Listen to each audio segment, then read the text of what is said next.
Fanatics isn't just our name, it's who we are. Loyal, passionate fans dedicated to our favorite teams and to the sports we love. That's why we're honored to be able to offer fans the world's largest collection of official sports apparel and sports jerseys from all the leagues, teams, and players you love. We feature a wide selection of gear from every league, including NFL, MLB, NBA, NHL, and NCAA merchandise, which allows us to serve fans of football, baseball, hockey, basketball, lacrosse, soccer, golf, and everything else that gets your heart pumping. Go to Fanatics.com by using the QR code on your screen right now to celebrate your teams.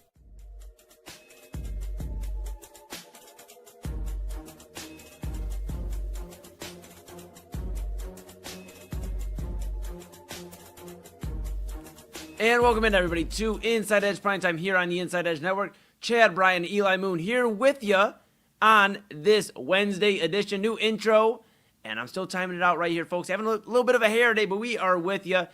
Chad B to my right, you're right, everybody's right. I'm Eli Moon.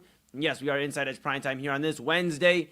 Thank you for being with us. Very excited for you to be with us. Of course, we're with you for the next 3 hours. One stream, 3 hours, 3 shows. It's a phenomenon like none other here on the Inside Edge Network. Thanks for tagging along the journey. And of course, if you're here for the first time, hello. If you've been here before, welcome back. Like, subscribe, follow Inside Edge Net on all the socials, YouTube, X, Facebook, Instagram, TikTok. We're even on Twitch. Check it out. Like, subscribe, follow, smash that notification bell so you know when we're going live. Of course, we have 4 daily shows, 3 in one stream. Of course, we start off with Unfiltered with Kyle Cornell, 5 to 6 p.m. weekdays here on the Inside Edge Network. Then the 3-hour, 3-show, 1-stream Inside Edge Primetime here, 10 to 11, Chad and I. Then, of course, the Daily Spiral with Autumn Chisholm. Tonight, Chad Bryan co-hosting with her, of course. And then Double A Anthony Alford, Midnight Run at midnight. We get unhinged, of course, here with you all throughout the week. 4 daily shows and great weekly programming for you at Inside Edge Net. And InsideEdgeNetwork.com is where you, of course, can read about your favorite personality, Chad Bryan, and everybody who does a great job here across the Inside Edge Network.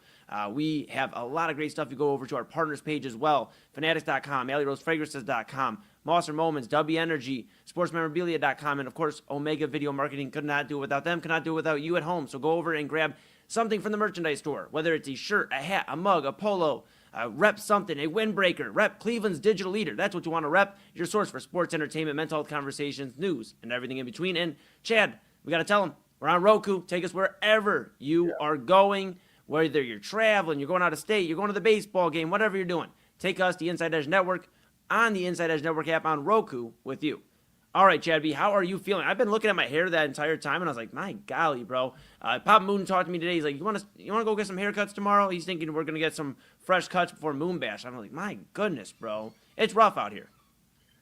Sometimes, yeah, man, sometimes the hair does whatever it wants to do. There's no stopping it. I mean, you could try maximum hold. That's not going to work. It doesn't matter. It does what it wants to do. I'm doing pretty good, man. It's the middle of the week. I guess we made it halfway through the week, pretty much. It's Wednesday's done. We're over halfway through the week. We can say we made it now, right? Yeah, I think so. You know, I'm doing great. You know, thank you for asking. This week's like one of those weeks where I'm like, it's okay if it goes a little slower. You know, I got Moon Bash coming up this Saturday and Sunday, and I'm excited to get there. But of course, we got a lot of stuff to get done. Putting the final touches, finalizing some things. There we go, and just making sure we are ready to rock for Saturday and Sunday. Very excited there at Brothers Lounge. Inside Edge Network will be, of course, broadcasting from 1 to 8 p.m. You'll see Chad Bryan. You'll see Double A Anthony Alford, Kyle Cornell, Papa Moon. My dad will be there. It'll be great. All your favorites from the Inside Edge Network.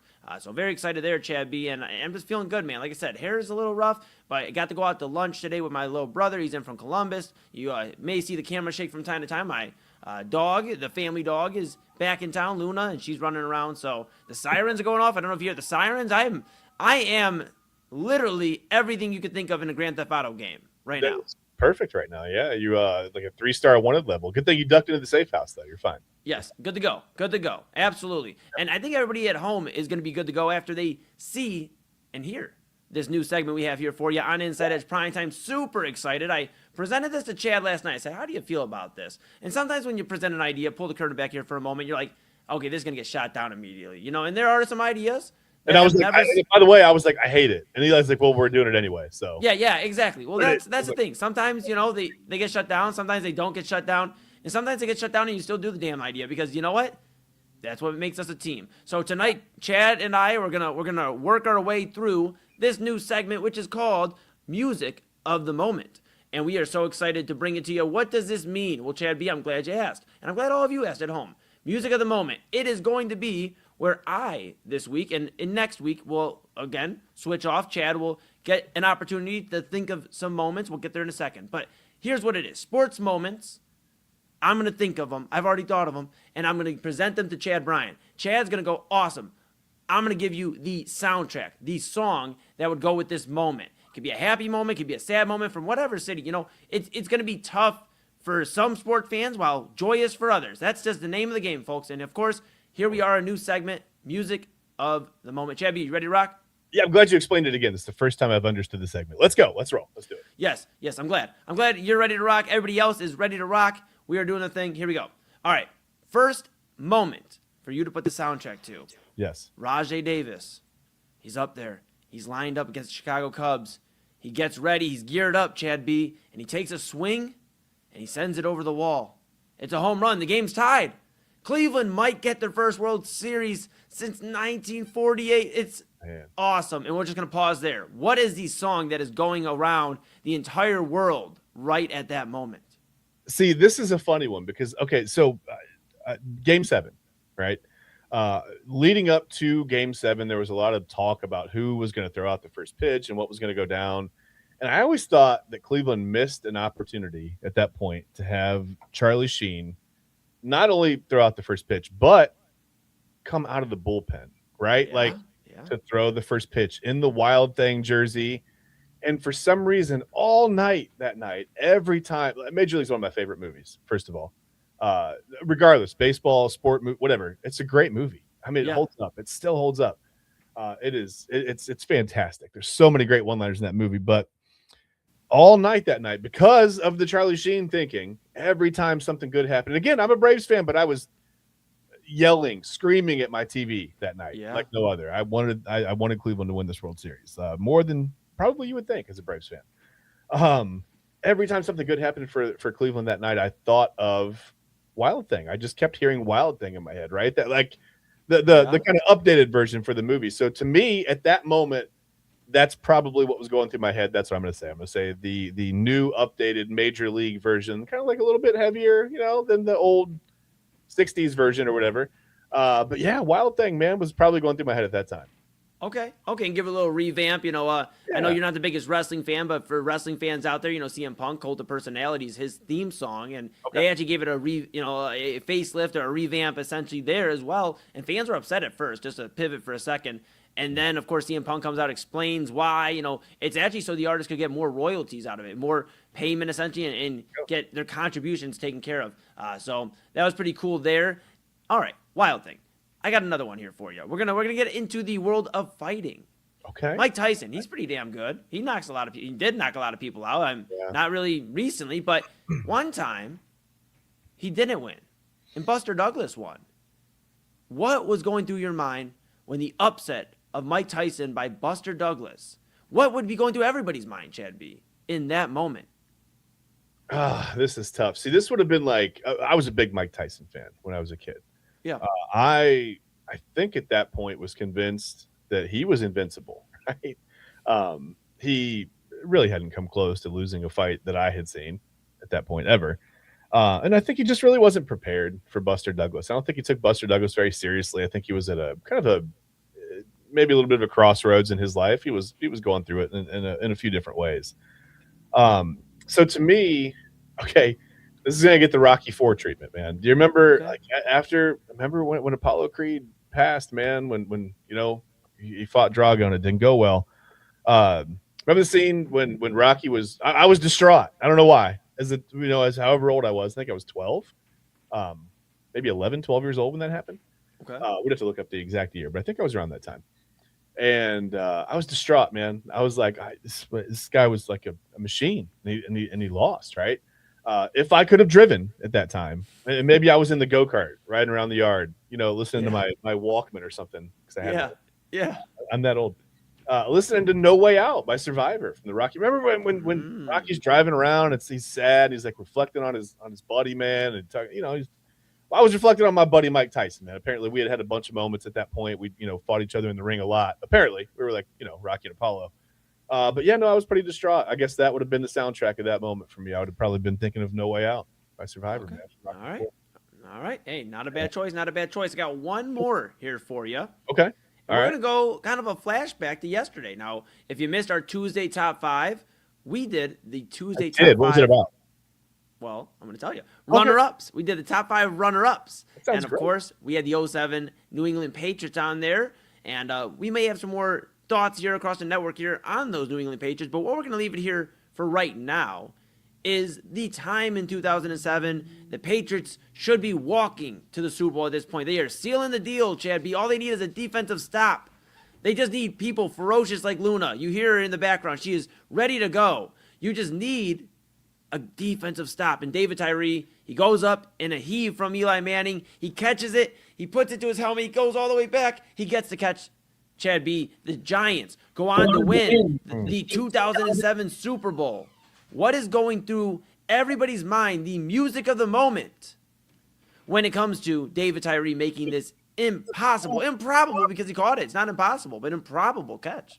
Yeah, I guess it can't really be impossible anymore. I was looking at the ball and I'm thinking like, I don't know what the regulations were back then for stick 'em or where you could put it.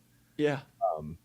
Maybe Tyree had some sprayed on the top of his. I don't really know. I'm not really sure what happened there, but I think my song. I don't really remember. I'm going "Stuck on You" with Lionel Richie, man. I'm going "Stuck on You" by Lionel Richie. Wow. There's the ball, right? And it's just stuck on you, man. I wish we can't play it. I wish I could play a couple lines from the song, but I can't do that. But yeah, I'm going "Stuck on You" by Lionel Richie. Short and sweet with that one. Short and sweet. We have a few minutes left here. I have time for possibly one or two more. I'm going to give you this one. It's going to hurt your heart. Oh, I'm sorry. Oh no. It's a little recent bias, recency bias here, but also hometown right here. We're Cleveland's digital leader. Okay. All right. The Cavaliers are up 20+ on the New York Knicks in Game 1 of the Eastern Conference Finals. Oh, no. They are strolling to a win in MSG, and then they weren't, Chad B. And they end up losing that game. Madison Square Garden goes crazy. The Cavs go on to lose 3 more in a row. We are having the discussion we are now about bringing in LeBron James and trying to revamp this roster. Add something that may get us over the hump, but that was not the case. What was the music of the moment when the Cavaliers blew a 20+ point lead in the fourth quarter against the New York Knicks in Game 1 of the Eastern Conference Finals? It's my party and I'll cry if I want to. No. It couldn't be their party because they were on the road. No, what's funny is I remember we were sitting here, we were preparing for a post-game show that night. Yes. And I just we remember the conversations behind the scene were great. Like, man, the Cavs just won Game 1. This is crazy, right? Like, This is wild. Okay, just all we have to whatever the final score is all that's in doubt. Like, as soon as the score is ready, we'll go. Like, this is gonna be an exciting show. This is awesome. Cavs just won Game 1 on the road, Eastern Conference Final. We didn't think they would do it. We didn't even think they could win in New York, right? We were like, man, and not only did they win, they're going to blow them out. They're up by 22. Yeah. Nothing bad can happen now. This is crazy. Nothing. And then for some reason, I remember that night as I watched that go down over right here on this monitor. I was looking at this monitor for that entire comeback. And just we were like, why? Do they not know they have timeouts? And then to hear Kenny Atkinson afterwards say, well, I like to save them. Oh, no. And that was only the second worst thing he said in that entire series. That was the second worst. And save them for what? Is there a bar downtown where you can take NBA timeouts in and they give you a voucher for a free drink? Like, what are you saving them for? Is there something I don't know about New York? Anyway, I remember thinking at that point. The music. Bad Moon Rising by CCR went through my head, man. That's all. What happened?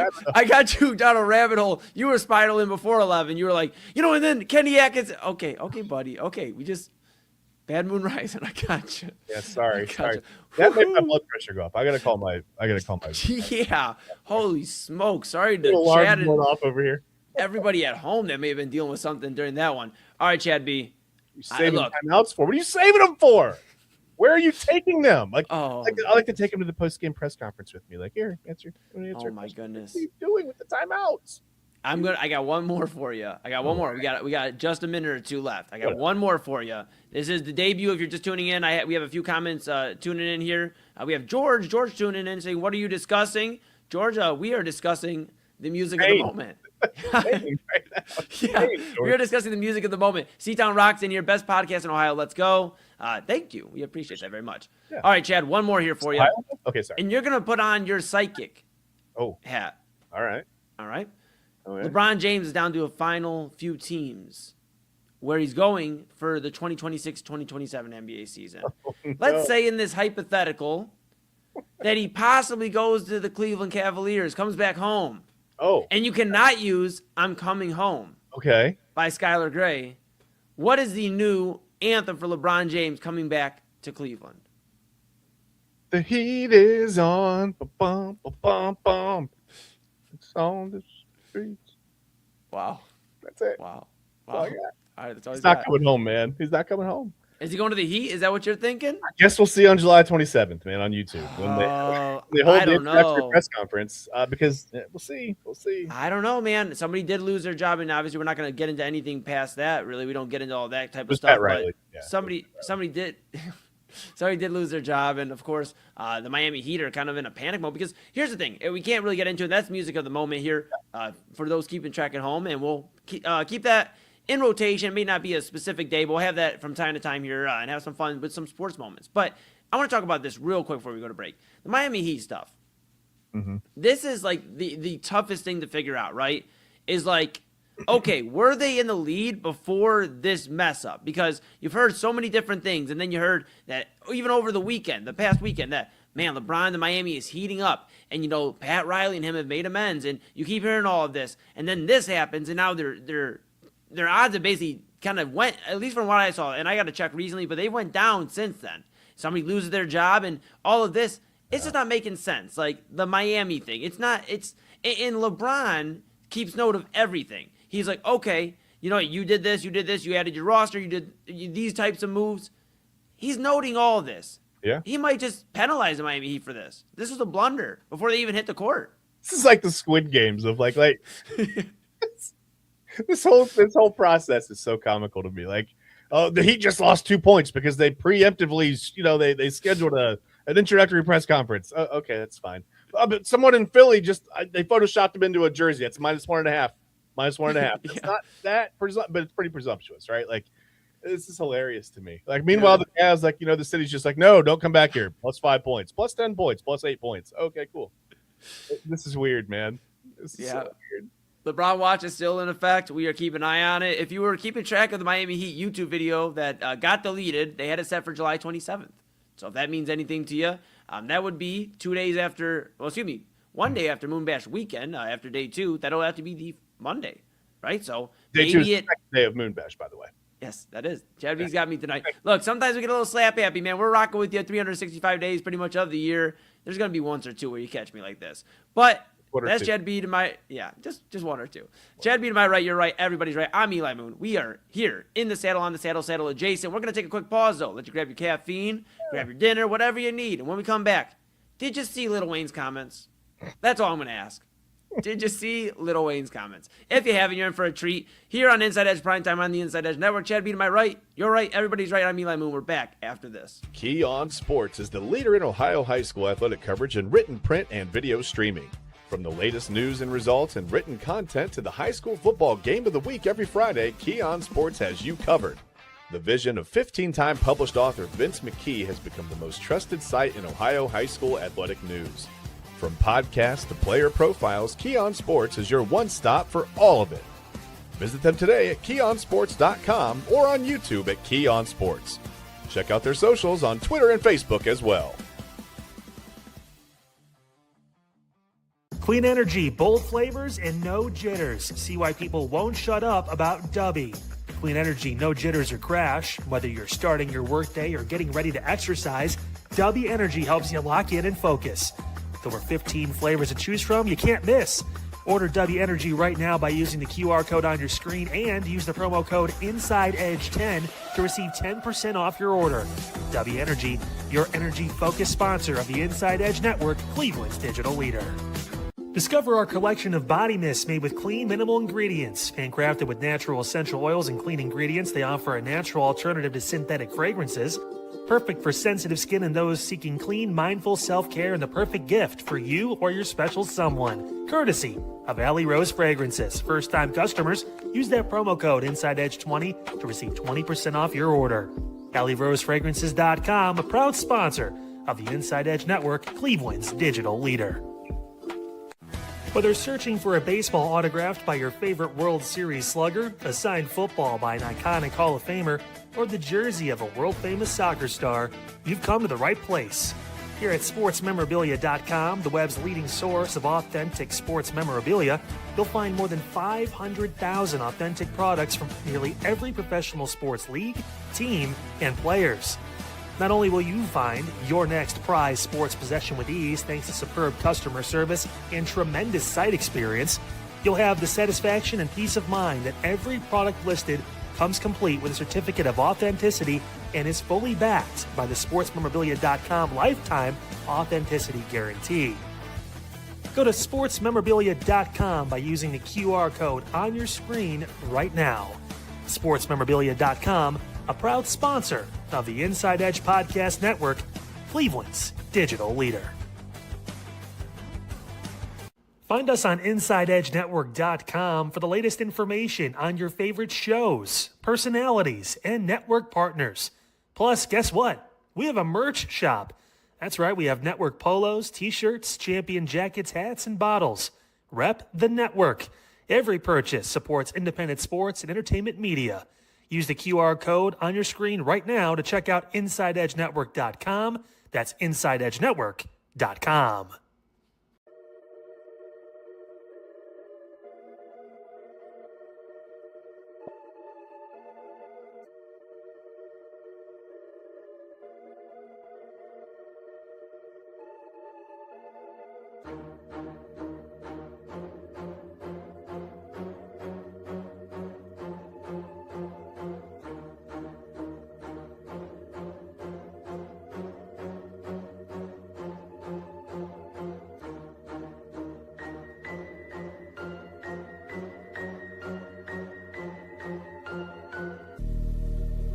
And welcome back to Inside Edge Primetime here on the Inside Edge Network.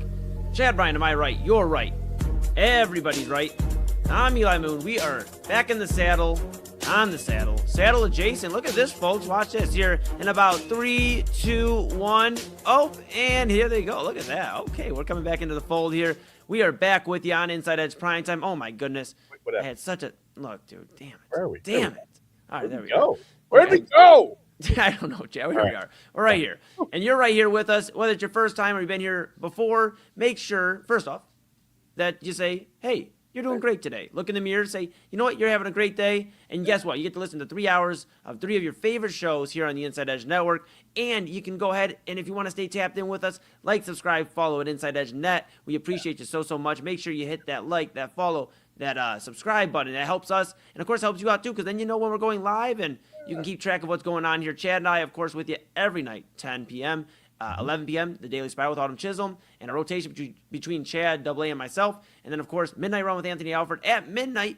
Very, very fun. Unhinged. And Kyle Cornell, 5 to 6 p.m. weekdays. A great breakdown of news, the news coverage, and local events and national events as well. A lot of great stuff. He's had some really good guests here in the run so far of the show, and very excited to see what's to come. Of course, a lot of great weekly programming as well. Real Talk with Pop Moon, The Voice of the Land. We have Illegal Formation with Chad Bryan and TK Dandridge. A lot of great stuff. You can read about everybody. Ryan Mosser, Kevin Arnold, TK, Chad, Papa Moon at InsideEdgeNetwork.com. Go to the personalities page, then go over to the partners page. Check that out. A lot of great deals there. Go to the merchandise store. You at home get a hat, a shirt, a mug, a polo. Rep Cleveland's digital leader, your source for sports, entertainment, mental health conversations, news, and everything in between. And grab us on Roku. Download the Inside Edge Network app on Roku. Take us wherever you're going. We want to go with you. We want to go on vacation. I know I just got off vacation. That's very selfish of me to say. But look, it's also the Leo season. I don't know if you're into these zodiac signs out there, Chad B. But when you get closer to Leo season, Leos are notorious for, I guess, being a little braggadocious, a little egotistical. And usually it's not me. And I'm not saying I'm egotistical, but I just feel sometimes the Leo kind of like coursing through, my spirit. Like I'm ready to kind of just Yeah. All right. That's all I got for you. All right, cool. Thank Sure. you. All right, we'll take it. We'll take it. All right, perfect. We're back and rolling with you. Lil Wayne was on with Lil Dicky and Benny Blanco. It was a very interesting conversation, and they were basically breaking down a lot of things. His diet, Lil Wayne's diet, and talking about his rap career. Obviously, that came up. Talking about at one point in time when he was first starting, people didn't believe it was him, even when he was starting to make it. Like until they flipped around the album cover, and saw, hey, this is his name. Oh, well, that's him. That's crazy. And there was a lot to break down, but I don't know if you caught what I said there, Chevy. They talked about his diet, Lil Wayne, and now great rapper, one of the greatest rappers of all time. Yeah. We can get into a discussion another day, and anybody out there at home who wants to have a top 10 discussion, we can have that. I think Lil Wayne's definitely in that discussion. He's probably cemented as at least a top 10 rapper, hip-hop artist of at least, the last 40, 50 years. We can get into it, though. We can get into it. With that being said, of course, he had thoughts on his diet. Yeah. Lil Wayne. This was what broke down. Lil Dicky, Benny Blanco, they get into this discussion, and it all went downhill from here. It was a great interview for bits and pieces, but when this came up, Chad B., now mind you, I watched this clip. I found this clip at like 3 a.m. in the morning last night. I'm doom scrolling through Twitter, and I'm like, okay, let's find some like good stories for the show. I found this. And I saw the headline from Complex Music, and I was like, there is no way what I just read is the actual video. They, all respect to Complex, but maybe they morphed the headline a little bit to make it a little juicier. Absolutely not. Chevy, take a look. This is Lil Wayne on Lil Dicky and Benny Blanco's podcast, their video form here of his diet, and specifically milk, Chevy. Take a look. What did you eat yesterday? I ate breakfast for dinner a lot. Do you like cereal? Yeah. Aren't you blown away by how many unbelievable cereals there are? Like Frosted Flakes. They got a bunch. Cinnamon Toast Crunch. They do, yeah. Honeycombs. They do. Like I can do and that. I don't even drink. I don't do milk, and I still eat cereal. It's a great dry snack. What do you put in it? I put milk in it. I just can't look at it. What? What? Instead of pouring it to where you can actually see the Oh, milk. yeah, yeah. I just you pour like it? Yeah. at the Oh, bottom. no, I need it soaked. No, he wants No, it I to need come it up and be soaked. above. You want the bottom soaked with the top dry. And I want to eat it fast too. At the bottom ain't even soaked. Don't even put the milk in then. No, you need the milk. I need the milk. You You're need not getting that much of it. I like the flavor of the milk. Yeah, maybe I like to do drink the too, milk. But I can't look at it. Why do you think you're so not into the milk? Like, Yeah, why can't you look at it? And it's when you ask people, you're gonna find out this is very, very not uncommon. This is very not uncommon. Yes. Yeah. I don't eat a lot of things that's like white and soft. Yeah. So like mashed potatoes, I don't fuck with it. Ranch, I can't do stuff like nothing. And milk is the only thing in white rice. That's the only thing. Because you had it so young, and you've just always accepted it. And that's the reason. I know. Yeah, that's for the me, reason. I have so many texture issues. Like I never eat any fruits or vegetables. And like when I was young, I ate all that shit. When I was young, I ate tuna fish, a texture that if I saw today for the first time, I'd say I could never eat that. I would never. But it was grandfathered in, so I eat. That was courtesy of the Friends Keep Secrets podcast. There you can see it on YouTube and all over the place there. Lil Dicky, Benny Blanco, and company there. Just Chad B. I don't know where to start. There was a lot to take in there. Yeah. We went from all the way from the original point, which was milk, to tuna fish. I don't put that on my cereal either, though. If that was I don't think. Chad B. Yeah. Not forgive me. We've been trying to figure out a question. I'm going to ask you this. Okay. And I know this might be a little controversial. Yeah. Do you look at your milk? I would have to. It depends. It depends. I think sometimes dealing with milk, right? It's like it's like when you're married.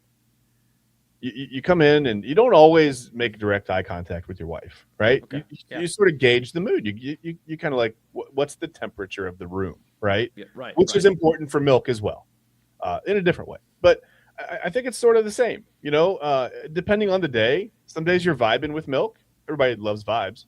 Yeah. Yeah. So- Most of the network is in favor of vibes. Some of us not with the vibes. Some of it's not with the vibes. And I got to tell you, I go to the cereal bowl probably 4 or 5 times a week. The same cereal? Well, no, not always the same. There's so many great cereals. Another point they brought up. There's so many great cereals. So many amazing cereals. Like, it's like you ever walk down the cereal, and if you go to a big enough store and you walk down the cereal, it's an adventure, right? It's not just different sizes of the same 12 boxes or whatever, right? That's boring. I mean, I'm talking about like it's like the rainbow of colors, and you're like, there's too many choices here, right? Cinnamon Toast Crunch. Yeah, I've clearly come to the store in the wrong state of mind. Like, I can't do this. Cinnamon Toast, that's a good one. That's a good Apple one. Jacks. Apple Jacks. Good. Those are Apple Jacks are so, and with the milk, and that's where we get into the controversy because Apple Jacks are way better when they're like the milk. Oh, the milk. Yeah, that's right. With the controversy of like most of this cereal tastes better when it's got like a gloss of milk on it. You know, it's become enriched in milk. I mean, the fact that Lil Wayne doesn't. Now, here's what threw me off. When I read the quote, I read the quote. I kind of went ass backwards here. Okay. And I read the quote before I watched the video. I dove into the article. I read that first. You know, quick read. You know, I'm not trying to doom scroll. So let's just. You wanted to read the book before you watched the movie. Exactly.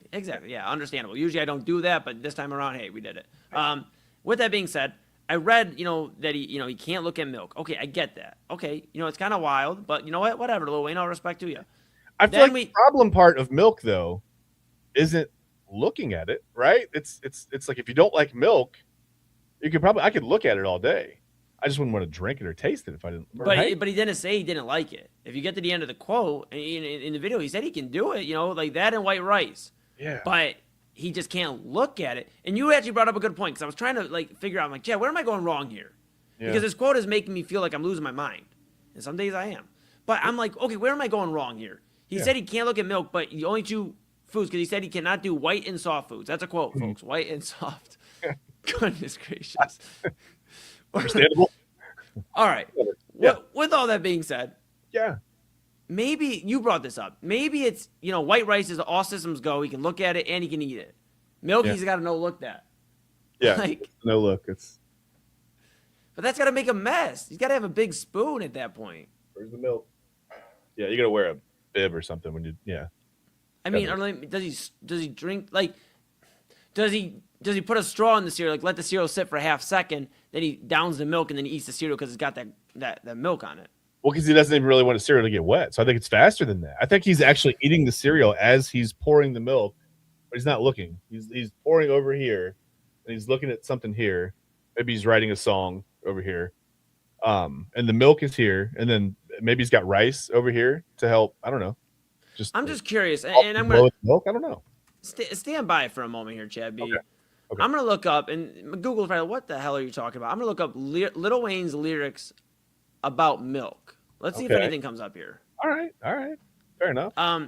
So he does. And Come de Garçons. I probably botched that. My apologies, everybody out there that probably pronounced that a lot better than me. All right, in the track, fans. Yeah, sorry. Yes, he delivers the memorable line. Since I'm going so nuts, I drip pure almond milk.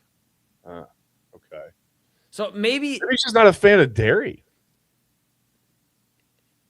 Almond milk. He said milk, but he said milk, and almond milk's got a different shade. It's not necessarily white and soft. It's tan and soft. Well, it's yeah. Well, I mean, it's not cow juice. It's I'm not gonna. Yeah. I heard it before it came out, and it does. There's a different color. We're done. When we look at that either. But there's another. Yeah. You're right. There's a shade to it. Does it make the cereal taste different though? Does it have? I mean, it has to play a role, right? I mean, a little bit because it's got that hint. I'm not gonna lie. I like almond milk a lot. I like that. He's dripping almond milk. Do you think this is he looking at it? Is he okay with that? I mean, clearly he has to be because he literally said he's so he was doing it. He's so nuts that he's dripping almond milk.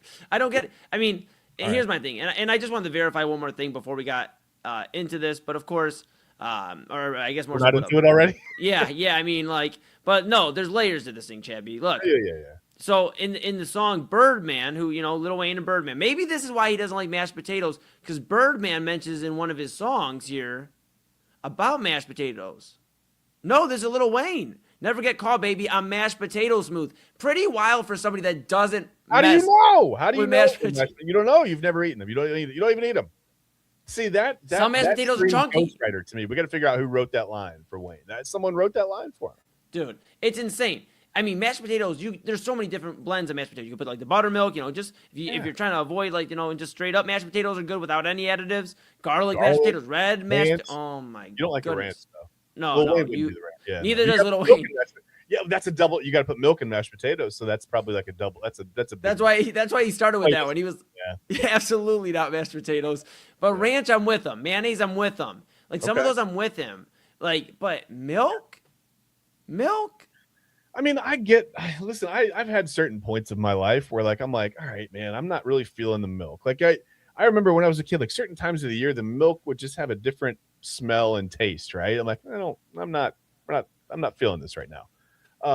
Whatever. And you drank it because it was what you're supposed to do. I would have it on cereal, whatever. You didn't notice it so much, but yeah, there were some times of the year where I'm like, hey, give me something else to drink. I can't, Yeah. It really wasn't about, I don't know if I had a problem looking at it. I just, man, I'm trying to figure out like where his brain is on the looking at the milk part. Like He's no look in that shit. He is no look in the cereal.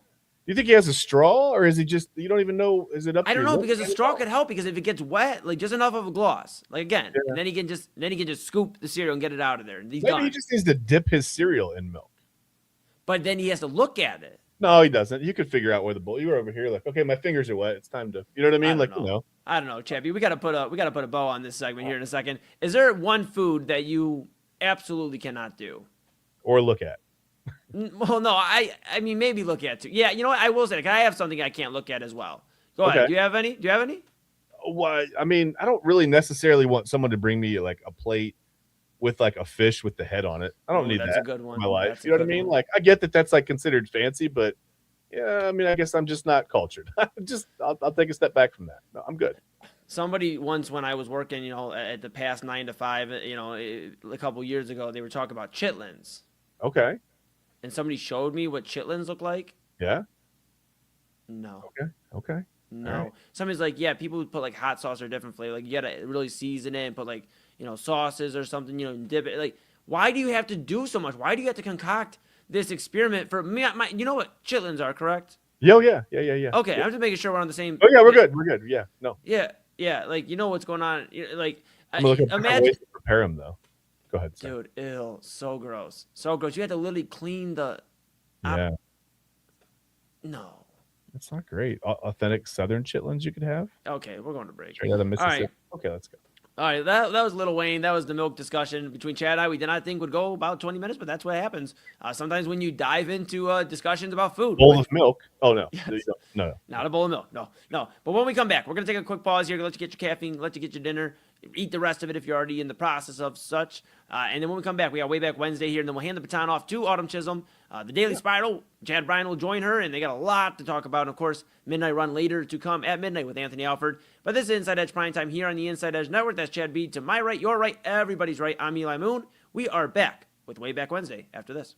Fanatics isn't just our name, it's who we are. Loyal, passionate fans dedicated to our favorite teams and to the sports we love.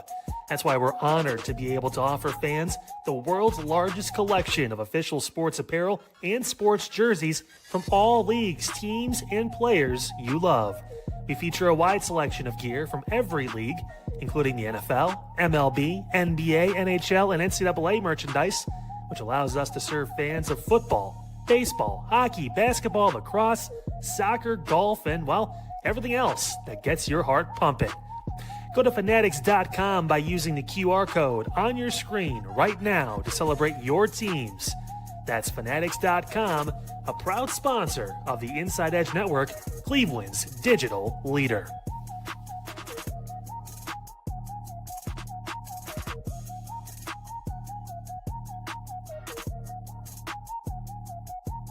Small business owners are superheroes, but nowadays running your business means doing so inside your shop and on social media. That's why you should make Omega Video Marketing your sidekick.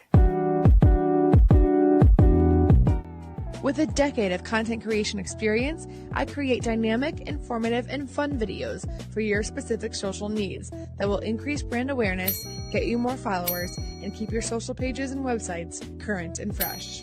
I offer flexible pricing and turn times and will work with you to understand your brand and your story. All of that comes from the heart. My award-winning expertise is just the cherry on top. So let's get connected. After all, your brand is the alpha and my expertise is the omega. Discover our collection of handcrafted candles. That's right, every product is thoughtfully created in small batches free from harmful toxins for mindful everyday indulgence. Our candles are hand-poured in coconut soy wax with natural wood wicks, offering a long-lasting burn and rich fragrances. Create a cozy, safe ambiance for your home with candles from Alley Rose Fragrances. First-time customers use the promo code InsideEdge20 to receive 20% off your order. AlleyRoseFragrances.com, proud sponsor of the Inside Edge Podcast Network. Maser Moments Photography is a husband and wife wedding photography team based in Cleveland, owned and operated by Inside Edge Network's very own Ryan Maser and his wife Hallie. For the past 10 years, they've captured more than 100 weddings across Northeast Ohio and beyond, always working together as a true two-person team. Their style centers on authentic, emotional storytelling, documenting the real moments between two people in love and creating images that feel natural, comfortable, and true to the couple. Rooted in Northern Ohio but inspired by their travels, Ryan and Hallie bring a warm, personal approach to every wedding day. Their work blends experience, consistency, and a genuine passion for helping couples relive their best day through timeless photography. Learn more at MaserMomentsPhotography.com by using the QR code on your screen right now. MaserMomentsPhotography.com, a proud sponsor of the Inside Edge Network, Cleveland's digital leader.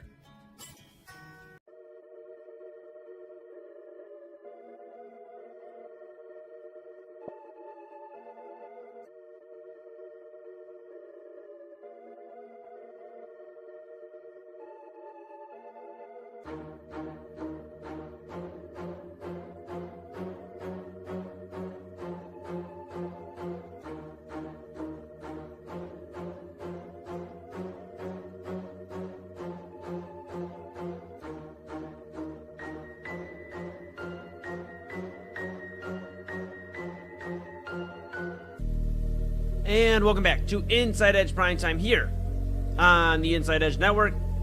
Chad, Brian, to my right. You're right. Everybody's right. My goodness. I should be prepared at this point, but worries me every time. I'm Eli Moon. We are back in the saddle, on the saddle adjacent. Watch this, Chad B. I think I got it this time. Oh, my goodness. I feel good tonight. I feel like I'm not going to come back black and white tonight from the time. Yeah. I feel pretty good. Okay. So, okay. I think I got that nailed. I don't want to look so. at the screen. I've got my screen covered. I'm good, right? Sure. Okay, sure, I'm gonna buddy. Yeah. Yeah. Just look at you. Just take a look. Yeah. Yep. Whatever. It's Wednesday. Let's just do this stupid thing. Yep. Here we go. All right. Well, it's Wednesday. It's time for another edition of Way Back Wednesday. Way Back Wednesday. I feel like I wish we had. We gotta get that. Hey. Right? The echo and everything. It's time to find out what happened all throughout history on this day, on July 22nd. Okay. So let's start. I think this is a very fitting start to this. In 1796. Look what happened. Oh, the flashy thing. That's annoying. Oh, no. Look what happened. Cleveland, Ohio was founded by General Moses Cleveland, originally called, you see there, Cleaveland. The public adopted the current name after a newspaper editor noticed that the name was too long to fit on the page, confirming, Eli, that the moniker, the mistake by the lake, is actually based in some truth. They had to spell it wrong to make it fit. Yeah, I mean, poor hey. Moses Cleveland, man. I mean, like the A. Yeah. That's. I'll give you an A for effort. I'll give you an A for effort. And Cleveland, you just can't even think of Cleveland without this, man. Just without, or rather with the A. I mean, you can't think of Cleveland a different spelling. I know it's just an A, but it just would be odd, man. 1796. You went far back tonight. Okay. I went way back. This is why I come back in black and white. I go back to the time before there was color streaming, and I this is what happens. Yeah. But I'll give. Okay, you give him an A for effort. I'll give him an LEAVE. for leaving, because once he founded Cleveland, he never came back, Eli. He just said, here's a city, do with it what you will, win a couple of championships over the next, I don't know, maybe 400, 500 years, whatever. Doesn't matter. So hopefully we have more than a couple, because I said 400 to 500, and that's going out a ways. So let's hope we're not foreshadowing there, but it doesn't matter. Let's move ahead to the 1900s. Okay. 1934. On this day in 1934, July 22nd, I almost said June. Wow. Hey, flashing. Anyway, the FBI guns down. Look at that. John Dillinger, public enemy number one, mortally wounded by FBI agents outside Chicago's Biograph Theater. He was just trying to watch a biography, maybe, and they got him. They shot him down. Yeah, I mean, obviously, he became a mummy, according to the graphic there. I don't know what that means. Yeah, I was gonna say, that is. Yeah, I mean, but obviously not a good guy, but pretty notorious. A guy that was known during the Great Depression for basically doing his thing, robbing banks, being a gangster. Doing his thing. Now here's the one thing. I did read a little bit into this. As we're right now, like, I'm going to be real with you right now, just kind of a little bit more into why he went through what he went through. Yeah. He was troubled by his mother's death and had a difficult relationship with his father. He quit school, worked in a machine shop, and eventually enlisted in the Navy. Then he deserted his ship. I bet he had a bad manager at that machine shop, and that's what made him turn. I bet every villain has his origin story. That's all I'm saying. All right. Usually it's somebody that doesn't really uphold the standards of what we think of when we think of like human resources at a job. So Yeah, 100%. I mean, not saying he's justified by any stretch, but we got to look into the reasonings why these people go crazy. Absolutely. I think, human psychology is a very important study. And speaking of psychology, let's go to 1959, Eli.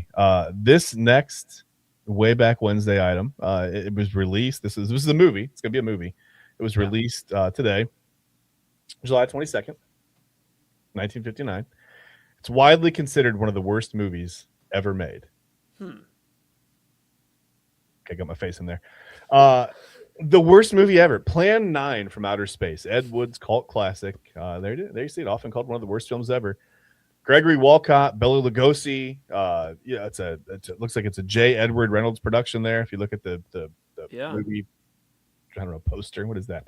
Unspeakable horrors from outer space, paralyzed the living and resurrected. I don't know what's going on here. But now I feel like I have to watch the movie, Eli. I feel like I have to know. Okay, well, that just answered my question. I was like, look, I don't want you to get upset. I'm not going to say you watched it as like a young, teen or anything like that, but I was just curious. When it first came out. How old do you think I am, man?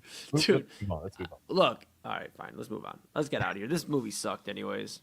Yeah, it's going to be it's a no for me, but I'm going to watch. Get out of here. I have to know. I got to know. I have to know how bad the movie is now. All right, ready? Ready? Here we go. We're going to make a face. All right, we're going to fast forward to the time where I was alive. Okay. Oh, yeah. You're definitely alive here. Yeah, I was alive. Pablo Escobar escaped the prison that he built. I mean, it couldn't have been too hard. He built the prison. He had the backing of the government and pretty much every law enforcement entity in the country, in Colombia. So I don't think, when they say he escaped prison, I'll be honest with you, I don't know the whole story, but I feel like it was more like he just, like, someone opened the door and he walked out. You know what I mean? Like, that's kind of how I feel. Yeah, cut him a deal. Like, hey, what do we got to do to get me out of here, man? I got business to attend to. Like, we could just do this cat and mouse game for the rest of my life, but I got things to do right now. He also became a mummy on that day when he walked out of the prison there. I don't know what's going on with the logos. But, it's on thisday.com. That's where I find all the information. So sometimes I include those, sometimes I don't. I thought the mummy ones were funny, so I put them in here today. But heck yeah. I see Pablo Escobar, for all of his. I mean, obviously he had there were some character flaws. He had some things. He had some bad stuff that he did. But he was a little bit like Robin Hood, right? Like, he kind of took care of. I want to say the whole country, but he took care of a lot of people, man. He put, food on a lot of people's tables and really like helped out a lot of families that otherwise would have been pretty marginalized. And sometimes it's like you don't want to overlook all the bad stuff because he did some bad stuff too, man. But he really helped a lot of people. I mean, that's sometimes that's a common theme with some of these guys that we see through time and history. It's like, they may have acquired their money, their gains or whatever, a little bit, they were ill acquired, whatever. But they also did some things to help some people, and Escobar's no different. Yeah, no, absolutely. And you hit it right on the nose there. That was spot on. I have one fun story here about Pablo Escobar, not about him himself. I mean, I was I mean, he escaped prison. I was still 5 years from being here. Yes.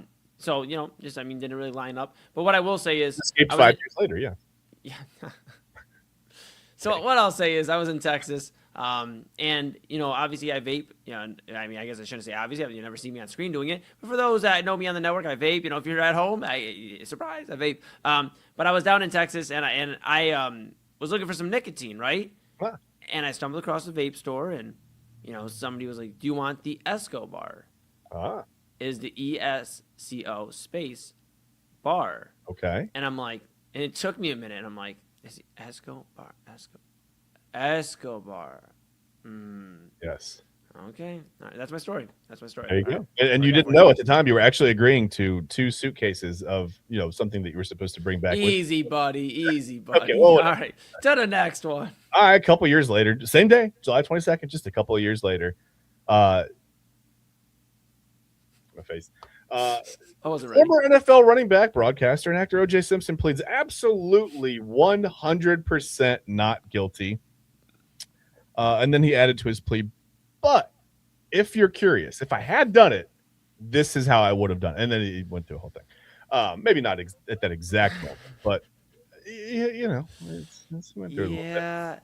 Yeah, not great. And obviously the reports that were announced that the Buffalo Bills won't be honoring O.J. Simpson and their ring of honor essentially for the Buffalo Bills in their new stadium. So obviously they have now at this point felt like, hey, we got to do something. He was in the old one, probably shouldn't have done that even, but we will not put him in the new one. So the Bills kind of taking a stand here at the NFL, and I mean this is just was not great, man, and it sucks because O.J. Simpson is one of the best pure running backs of all time, and you just can't even say that, unfortunately. And then he got out. He's back into the social media world, or really into the social media world, and he's on Twitter talking about NFL games. It was just so surreal a few years ago. I didn't think right after COVID, life didn't feel real. I'm going to be so honest with you. No, yeah. I think there was a period there where a lot of people were like, are we living in a simulation now? Is it official? Like, we made that official. Yeah, it got weird for a little bit. I'll give you that. Sure did. All right, I got a good one for you. Here we go. Okay. 1997 on this day, Atlanta Braves pitcher Greg Maddux throws a Maddux. There's a complete game with just 78 pitches, 4-1 win over the Cubs at Wrigley Field. I remember this game pretty well because I had a game that day myself. I came home to watch the Braves, and it was in like the bottom of the 7th inning, and it should have been in like the 3rd or 4th. It should have been way, way, way earlier in the game. And I was like, what happened? Like, how'd they hit the time warp on me?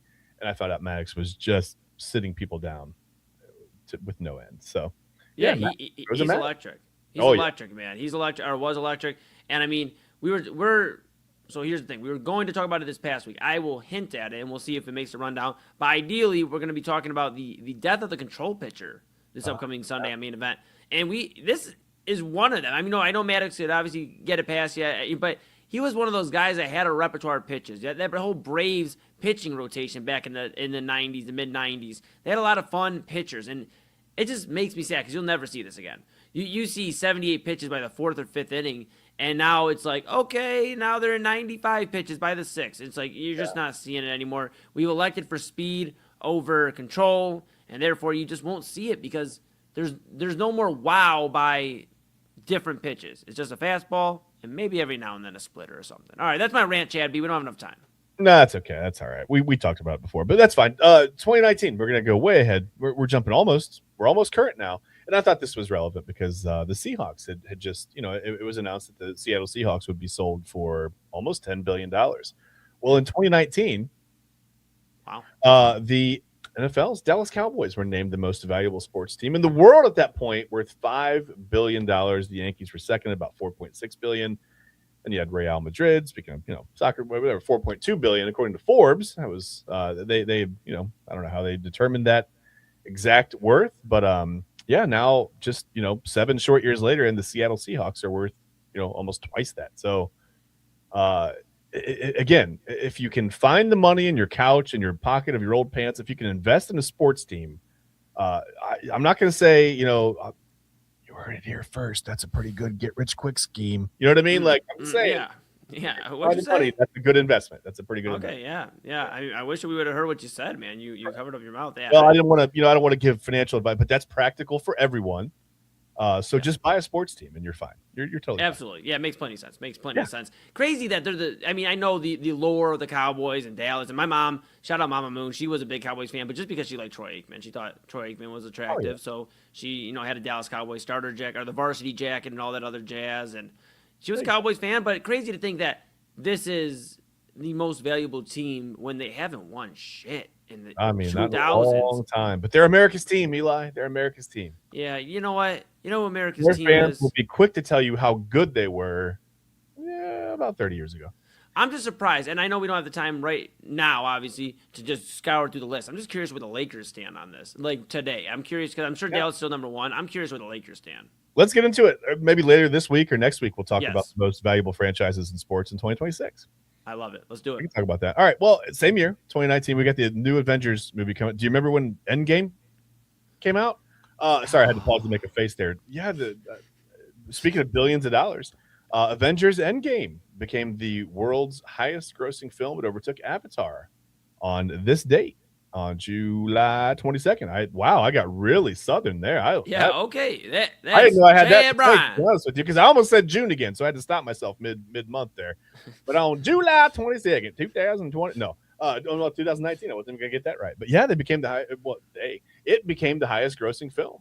I guess You sound like on my Eustace. screen here. You sound like Eustace Tang from Courage the Cowardly Dog right there. That's what you sounded like. That's right. But it took me a few years to watch this movie. I'm going to be very fair with everybody here and just tell them. It's only like 2.5 hours. How did it take you? No, it took me forever. I didn't watch it in 2019. I didn't watch it until I watched it with my now ex in like 2022, the end of 2022. Is this a lore drop or no? No. That if you want that's Eli goes into a rage fit if I had to talk Oh, about no, my ex. no. But let's not do that. Let's not do that. All right. But what we'll say is it took me a few years to watch this. Of course, Endgame. I think there's a discussion to be had between Avatar and Avengers Endgame. I think those movies are so damn good, and I think Avatar is slept on still. I think it's still slept on for how great of a movie it was. This was a 3-hour movie that had you on the edge of your seat, and I was like, damn, I wish there was a part 2. I wish they were like, all right, an intermission. You can come back and here's part 2 for another 3 hours. It was so cool. I love that. I'll be honest with you. I did not see Avatar. I've not seen Avatar. Holy smokes. After all these years, I've still not seen Avatar. But that's how I was at what was the movie? Oh no, how am I going to blank on the movie? No. That was that good. The space movie, man. Matthew McConaughey. Why am I blanking right now? Hold on. Oh my goodness. Why am I doing this? Oh no. Autumn, do you know? Autumn's here with us. Autumn, do you know? We're phoning a friend. Do you know the movie with Matthew? Interstellar. Oh, she gave a thumbs up. We got it right before. Yeah. Just seeing her approach the mic, I was like, she's going to say Interstellar. I knew it. Oh yeah, she was about to roast you before 11. You were in That's trouble. all right. No, I deserved it. No, that movie. That's how I was when that movie ended. I was like, man, how is there not more? And I realized that I'd been through 3 hours of movie already. So, Yes. maybe I was the one near the black hole. I was like, time just went so fast. No. Anyway, okay. Well, anyway, 2023, last one for Way Back Wednesday. If you don't like this next artist, shake it off. Bad joke. Well, she shook that day. Look at that. A concert in Seattle, Taylor Swift, 2023, July 22nd. It shook the ground so hard it registered on the scale of earthquakes. It registered like an earthquake, a 2.3 earthquake. Isn't that wild? Magnitude 2.3. I don't know where my words are right now. I forgot words, how to say them.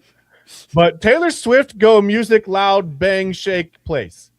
Well, yeah, 2.3 in 2023. I mean, if only she would have did it on the 23rd. I mean, just crazy. But and then we could have did it for Way Back Wednesday. So I mean, if only she had done it. Yeah, if only there was a footnote there. Let's click on that. Is that going to take us anywhere? You know what? We're going Throwback Thursday tomorrow, and we're going to talk about Taylor Swift again shaking Seattle. So okay, amazing. I mean, Taylor Swift make music loud, big bang go boom. Bang go boom. Okay, all right, bring us back, Chad B. Bring Where? us back. Here? All right, here we are. We're back, and that's going to do it here for us. That's Way Back Wednesday again. This is Inside Edge Primetime. This has been Inside Edge Primetime here on the Inside Edge Network.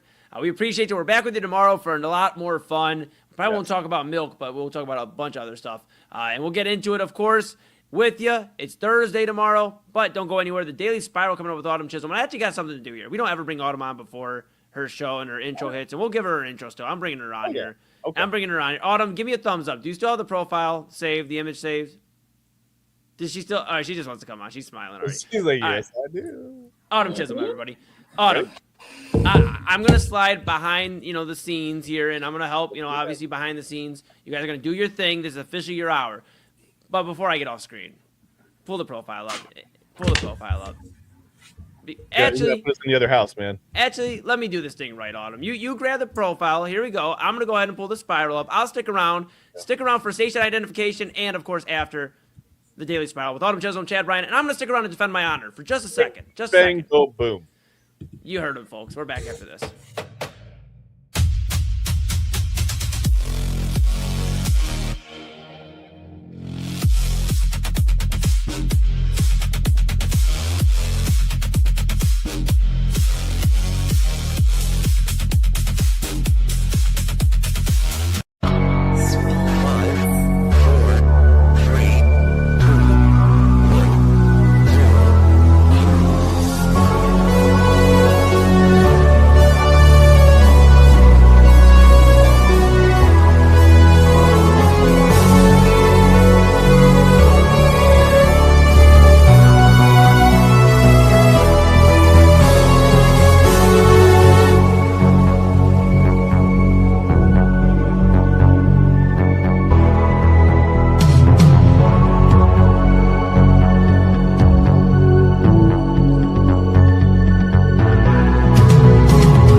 Hey guys.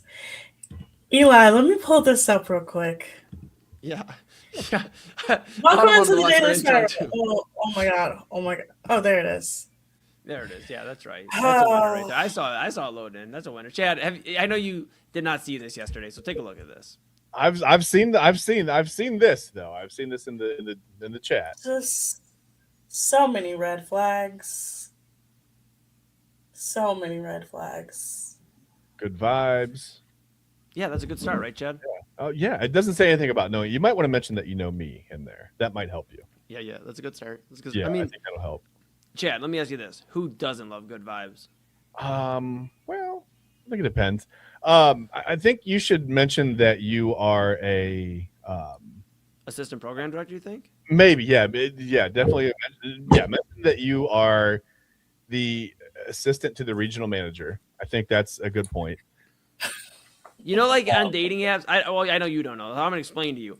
On dating apps, you can like share a matchmaker and like somebody can like help you. I never do it, but maybe I don't know.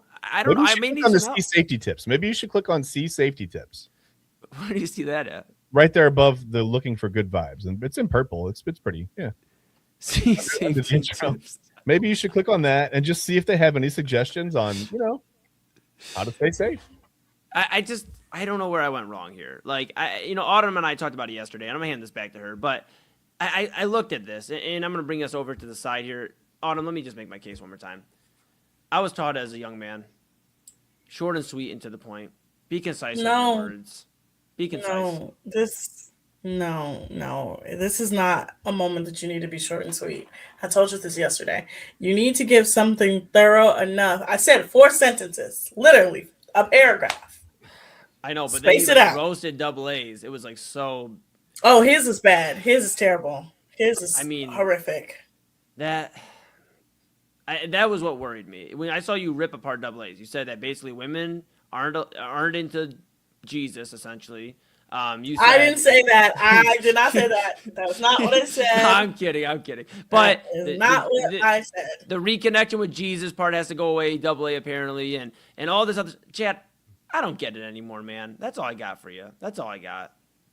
I never did get it. I'm looking at this and I'm like, I'm so old. I've never created a dating profile. Like I've been married since the days of covered wagons. I don't know. I mean, what are you going to do? Like, was there even internet when I got married? But do you see the fur coat one? That's like a cool one. I wish we could zoom in. The fur coat stuff. Fur coat one. There's a fur coat one. Oh, you see right underneath the car.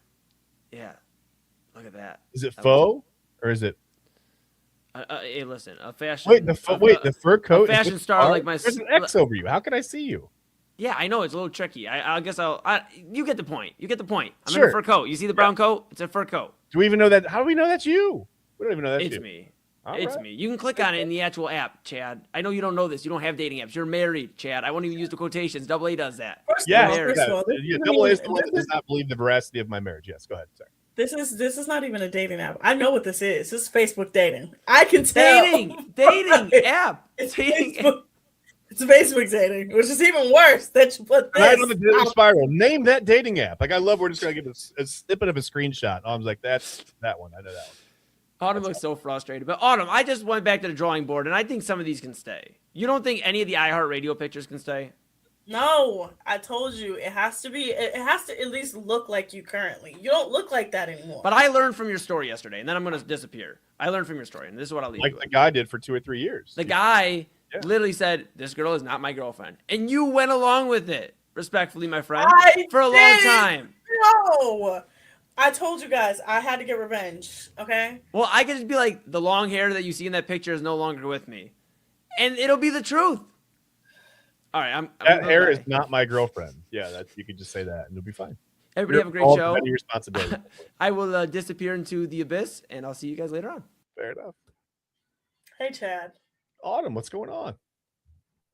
There's so much happening. There's so much happening. We got Love Island breakups. We got Love Island couple launches.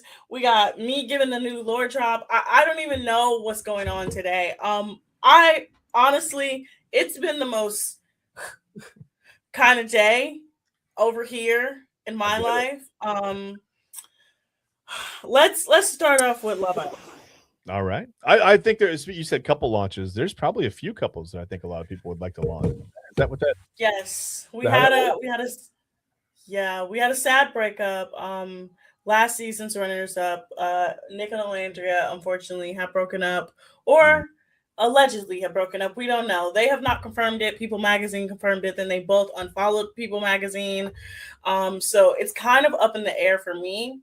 Okay. But I need to talk about something. All right. Chad, this is your first season watching Love Island, right? It is. In your honest opinion, was KC a good person? I think that, no, I mean, you know my stance on this. It's pretty clear. No. I mean, okay.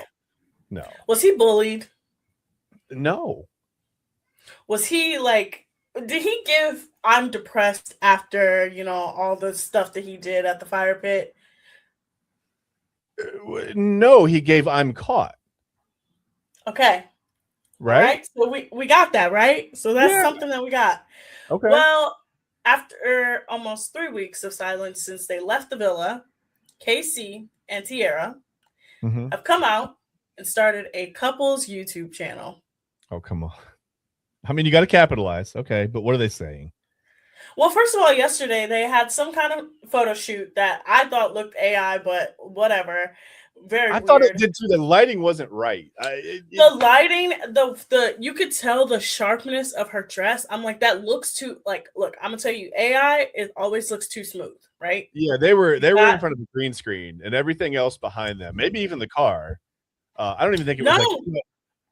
Come to find out, they released a video of it and it was actually real. So really? I think, no. Okay. But all right. They released their first episode of a podcast on a couple's YouTube channel after knowing each other for 3 weeks. Excuse me, sorry, 4 weeks. 4 weeks. No, I'm wrong. I'm so sorry. 6 weeks, because they were together for 3 weeks before they left the villa. Right? It's not getting much better. Yeah, I mean, it's not like it's. Wait, I'm sorry. No, it was 2.5 years. Like, okay, well, yeah, I get it, but no, it's not getting that much better.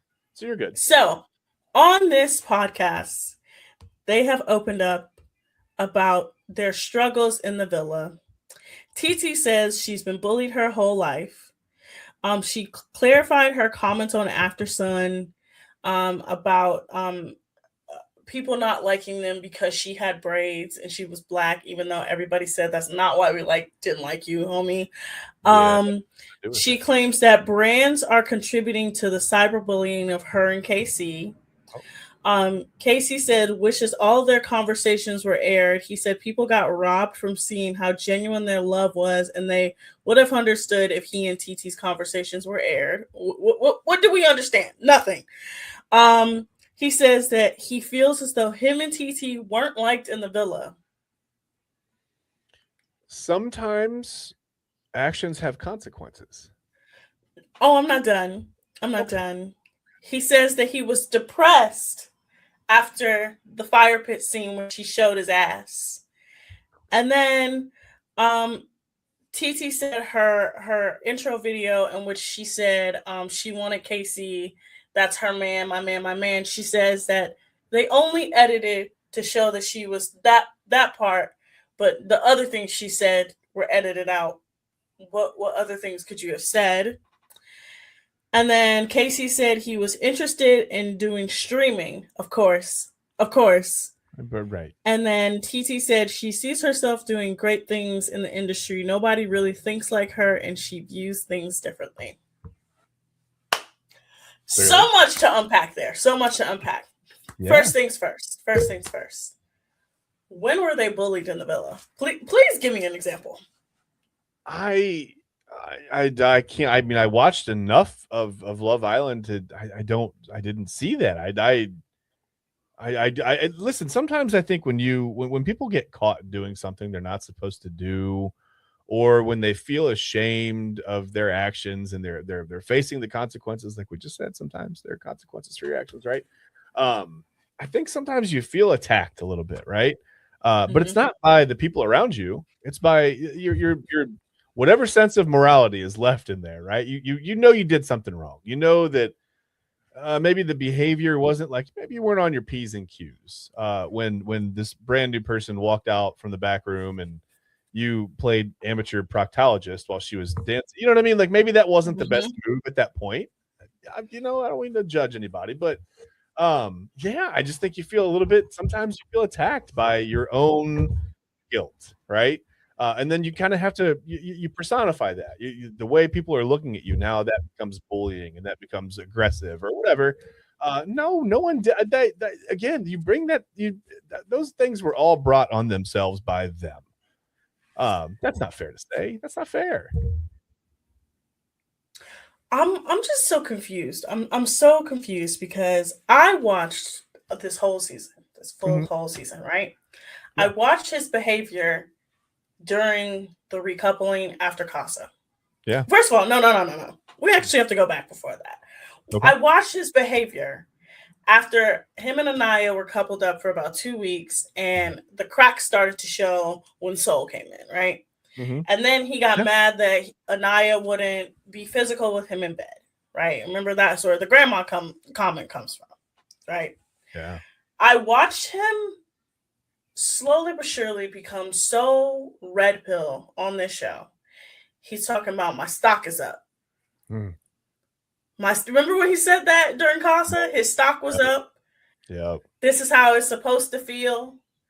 This is how it's supposed to be. Okay. And then, you know, him coming back to the recoupling ceremony, showing his ass. He showed his ass. Yeah. And then the girls all still integrating TT into their everyday life, right? Yeah. Making up with her, you know, apologizing. None of them got into it again until movie night, and even then they really didn't get into it, right? Yeah.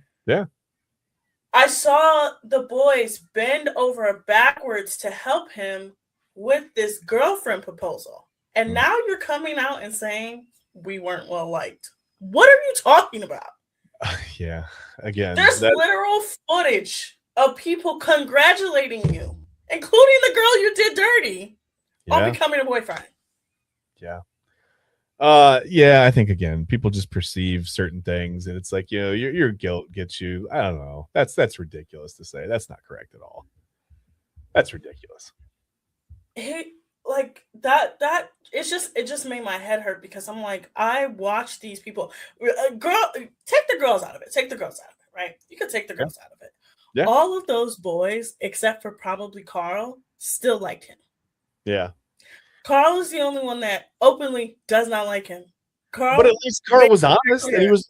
I mean, right? He was up front. I mean, there's nothing wrong. Listen, if you don't like me, that's fine.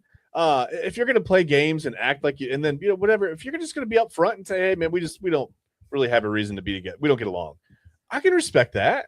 I mean, I could probably coexist and work with you if that's like, you know what I mean? That's fair. I think that's more than fair. That's fine.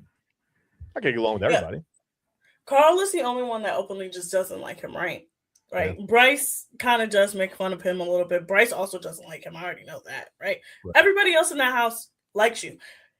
The most insane person in that house literally cried as you were leaving. That's fair. The most sinister person in that house cried while you were leaving. And you have the nerve to get on your podcast and say, yeah, we weren't well liked.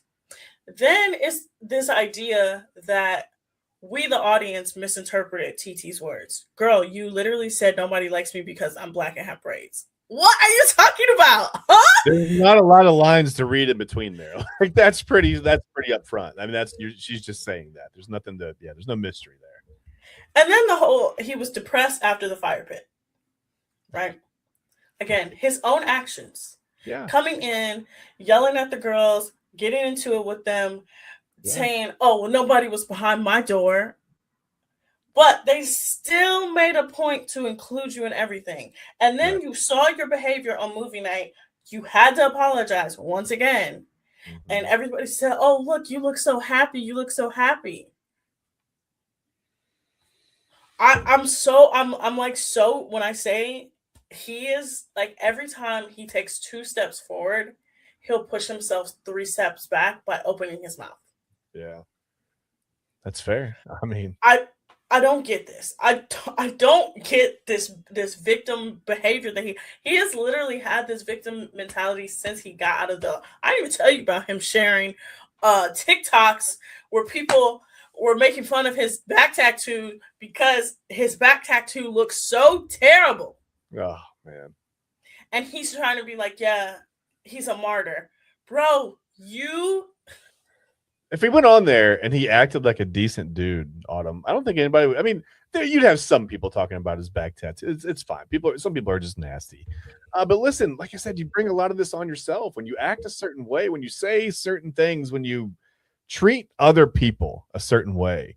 I think after a while, people you get tired of hearing it. You get tired of seeing it. I mean, eventually you're just like, okay, I'm writing that dude off. He's not a good person. Just writing that guy off. He's terrible. He's awful. Terrible dude, man. And I'm not saying that he probably didn't have some mental health struggles. Everybody in that villa clearly had some mental health struggles by the end, all right? They were literally away from their family, their phones, their friends, everything. Yep. We all know how psychologically torturing that place is. But to sit here and say you were so depressed after that moment at the fire pit, even though there were several moments after that, where you made it very clear you were so happy and you were so jolly, and you literally said to the camera, I'm so happy that Carl is back so Anaya can get off my dick. Like, what are we like? I think sometimes these people, what happens is they go on the show, they get off the show, they read the comments online, they rewatch the show, and they don't like how it's been edited. And they say, oh, you took this out of context. Oh, you didn't show this. You didn't show that. It's your words. Yeah, that's the ultimate damage control, right? Well, what about, that was 10% of what I said. The other 90% was awesome. I swear. Like, they just, they come on. Like, it's just making me mad. Okay. When we come back from the break, we'll continue to talk about more Love Island stuff because there was a happy Love Island update today. We got our first Love Island couple photo shoot out of the villa from Bryce and Trinity. All right. I'm going to give you a new lore drop. You should have read the name. You should have read the name of the lore drop. And then I have some scenarios that I'm thinking up, and I'm going to run them by you. But we'll be back here on the Inside Edge Network in just a few. Key On Sports is the leader in Ohio high school athletic coverage in written, print, and video streaming. From the latest news and results and written content to the high school football game of the week every Friday, Key On Sports has you covered. The vision of 15-time published author Vince McKee has become the most trusted site in Ohio high school athletic news. From podcasts to player profiles, Keon Sports is your one-stop for all of it.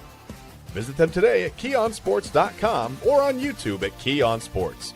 Check out their socials on Twitter and Facebook as well. Clean energy, bold flavors, and no jitters. See why people won't shut up about Dubby. Clean energy, no jitters or crash. Whether you're starting your workday or getting ready to exercise, Dubby Energy helps you lock in and focus. With over 15 flavors to choose from, you can't miss. Order Dubby Energy right now by using the QR code on your screen and use the promo code InsideEdge10 to receive 10% off your order. Dubby Energy, your energy-focused sponsor of the Inside Edge Network, Cleveland's digital leader. Discover our collection of body mists made with clean, minimal ingredients. Handcrafted with natural essential oils and clean ingredients, they offer a natural alternative to synthetic fragrances. Perfect for sensitive skin and those seeking clean, mindful self-care, and the perfect gift for you or your special someone. Courtesy of Alley Rose Fragrances. First-time customers, use that promo code InsideEdge20 to receive 20% off your order. AlleyRoseFragrances.com, a proud sponsor of the Inside Edge Network, Cleveland's digital leader. Whether searching for a baseball autographed by your favorite World Series slugger, a signed football by an iconic Hall of Famer, or the jersey of a world-famous soccer star, you've come to the right place. Here at sportsmemorabilia.com, the web's leading source of authentic sports memorabilia, you'll find more than 500,000 authentic products from nearly every professional sports league, team, and players. Not only will you find your next prized sports possession with ease thanks to superb customer service and tremendous site experience, you'll have the satisfaction and peace of mind that every product listed comes complete with a certificate of authenticity and is fully backed by the sportsmemorabilia.com lifetime authenticity guarantee. Go to sportsmemorabilia.com by using the QR code on your screen right now. Sportsmemorabilia.com, a proud sponsor of the Inside Edge Podcast Network, Cleveland's digital leader. Find us on InsideEdgeNetwork.com for the latest information on your favorite shows, personalities, and network partners. Plus, guess what? We have a merch shop. That's right, we have network polos, t-shirts, champion jackets, hats, and bottles. Rep the network. Every purchase supports independent sports and entertainment media. Use the QR code on your screen right now to check out InsideEdgeNetwork.com. That's InsideEdgeNetwork.com.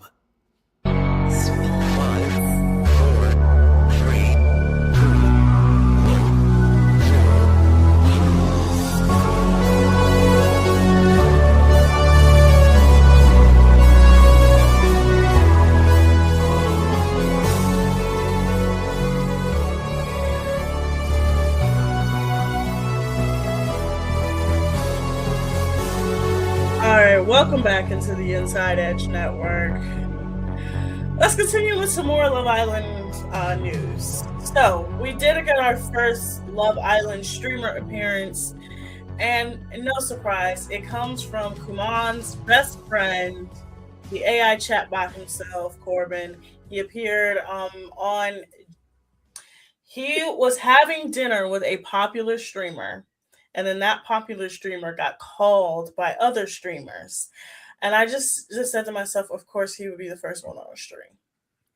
Like, it didn't surprise me that he was going to be the first one on the stream. Like, at all. It's all his charisma, Autumn. It's all his personality. Yeah, it's him singing, buddy, rock your buddy. I can't even listen to that song anymore without thinking of him.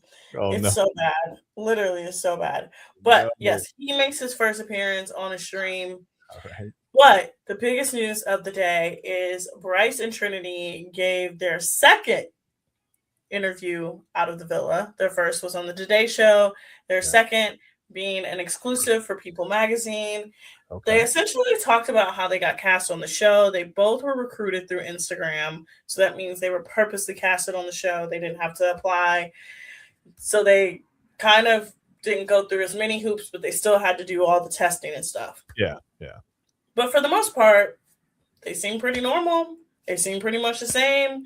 They talked about their experience in Casa. Bryce talked about himself looking over at the villas, thinking Maybe I can see Trinity. I mean, like they're a cute couple. They're a cute couple. That's why they won. Yeah. She still was trying to make the audience feel bad for Zach. I'm sorry, I will never feel bad for Zach. Zach brought a lot of the things onto himself. I like. Yeah, he did. All he the- did a lot of stuff. Yeah, there was a lot of double talk from him. I think again, your actions have consequences. That's nobody's gonna feel bad for him. But Trinity did say she is watching the show back before the reunion because she definitely wants to see what everybody is saying. She definitely wanted to see the actions of everybody. Like I think I announced yesterday, she actually signed with WME, and then today Anaya announced that she is signed with Gersh. Okay. So I mean, hey, we're in the good part of the Villa craziness, right? I told you, Chad, this is when the real season starts, Right. Because we got one person starting a couple's YouTube channel after knowing his partner for 6 weeks. This is what I think. This is funny because now we truly get to find out who all these people are, right? Like, I mean, you're tested, and it's some of it's going to come out. Obviously, we've seen some personality things come out from some of the cast members, but I think once they get back into their element, so to speak, I think you find out a little bit about who people are. And I was going to say, I wonder how different it would be, like what the experience of living through that would be. Going all the way to the end, winning. You've been on every episode. You've been there for the entire thing, and then trying to watch it back after it's been produced and put out for our consumption, right, on TV. That's got to be a weird experience to see it two different ways like that. Yeah, and that's where I think this narrative comes in, because you'll get some people who come out the show and they're like, look, the show definitely didn't show everything. Yeah. Everybody always says that, it's 24 hours a day. Yeah. They have to literally cut 23 of the 24 hours out and make a whole hour-long television show, right? Crazy. But at the same time, I think a lot of them are like, because they've grown up with reality television, they're like, oh, this is manipulated. This is like, they cut up my words to say something different. Love Island is one of those very few shows where if you said it, you said it. We know you said it. It came out of your mouth. Producers can manipulate you, but they can't manipulate the narrative as much because it's still a game show. Yeah. Right? Yeah. There are strict laws. Like, because ITV America is based in California, they have to abide by California game show rules. Okay. Very strict laws. They will get sued if they rig it. Yeah. Like, so this idea that like the producers are constantly like being like, we're gonna make you look bad on purpose. Bro, they're not making you look bad on purpose. You make yourself look bad. And maybe a little bit of there's opportunistic editing, but I mean, you say the thing, like you said. You said it. That's it. You put it out there. So so that's why I don't feel bad for KC. Yeah. You did all of that. You had all of that smoke for everybody. You came in hot. You said your stock was up. Yeah. You said Anaya was a grandma. You said, I don't care. I have no chemistry with her. You got a girlfriend. This is the other thing. You have a girlfriend. It's not like you left the competition and you left with nothing. You literally left with a girlfriend. Yeah. Yeah, I don't know what he could say. I mean, I guess he said it, but I don't know how you could reasonably think that, I guess. That's way off base. Yeah. Way off base. All right. Let's get to this new lore drop, Chad. All right. So did you see what I typed in as the lore drop? I sure did. I did. Can you read the title for those who don't know? Let me pull it up here. I want to make sure I get it word for word. Mm-hmm. Go to our daily chat. I have so many group chats. Sometimes I don't even recognize them. They all look very similar. I got to do something about I know. It. Okay. The spiral starter. Well, that's not Love Island USA craziness. That's not the. Oh, another new lore drop. It says, I thought he was gay. That's what it says. Now, yesterday, I exposed that I am a little toxic and I do engage in toxicity, and I have been involved in an 11-year-long terrible toxic situationship. Okay. I got to tell you, this is your show, but at one point, Autumn, we're going to have a discussion about your decision making. Okay, Maggie. I know it's really bad. You don't have to tell me. I know it's bad. I know. Self-awareness is good. That's good. Okay. Before we get into the new lore drop, what did you think of my lore drop yesterday about my toxic 11-year situationship? I couldn't understand. The huge gaps in time were mind-blowing to me. And this is where I was like, I made a mental note. I said, Autumn and I are going to have a discussion about decision making because once or twice, okay, somebody ghosts you for, I don't know, 2 or 3 years. That's a long time, but it's once. It happened once. And you can reasonably think like, okay, maybe he got it. Okay, guy got into a relationship, whatever. He's in a relationship, okay? And then as soon as he came out, he's like, well, okay, I'm going to, what do? You explore your options. You go out, okay, what's the field look like, right? And then maybe you migrate back to someone or whatever. Okay, so that's fine. That happened once. But then when there were multiple breaks and multiple times of being ghosted, and I said, Autumn, I mean, my God, I felt like I had a visceral reaction. I felt bad. I'm like, we got to talk about decision making because this guy, he needs to be blocked on everything. Like if you see this guy's face, block him. He's not worth it. Like, what are you doing? He's not worth the time. The thing is he is blocked. Okay. He's only not blocked on one form, and that is his fake Snapchat account because I keep forgetting that he's there. Honestly, sometimes I don't talk to him, and then it'll like his name will pop up, and it's the nickname I gave him, California Boy. And you see that he viewed your story. Okay, I got you. Oh, he always views my story at this point. But I know in that situation, like I said, I know what it was toxic. I know I contributed a very large point to the toxicity. All right. He's also a liar and a manipulator. Yeah. There were two different sides at two different faults here. I think we can all. Yeah, that's fine. Probably, yes. I think I'll give you. He was worse. I mean, he was way worse. I'll give you the benefit of the doubt. He was way worse. He got two girlfriends. Yeah, that's two girlfriends, and I'm pretty sure I definitely was not the only girl he was talking to. No way. 100%. No way. No chance. Sorry to break, but yeah, no chance. You know that.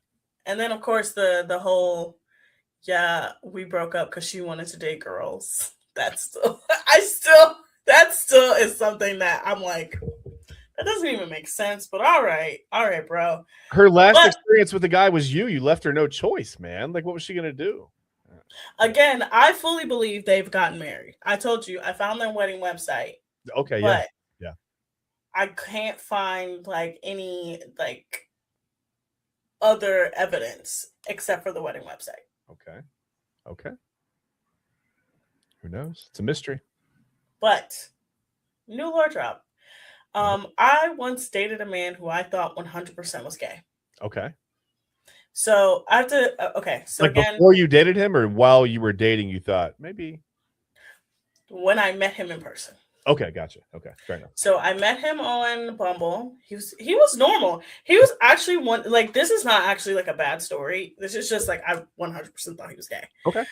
So we met on Bumble, and he kind of just talked. He was super dry. Okay. Like I was very much like, oh, he definitely doesn't like me, but all right, let's try it out. He was like, this is when Game of Thrones last season was airing. Okay. All right. We talked about how much we both like Game of Thrones and everything, and he invited me over to watch Game of Thrones. I'm like, okay, yeah. And he asked me, I was like, oh, do you want me to bring anything? He wanted specific pretzels from Heinen's. Okay. And I was like, oh yeah, let's order some pizza, everything, right? Boom. Now, mind you, he's talking to me like a straight man, right? Okay, right. Like a fully straight man. Yeah. Like dryness and all.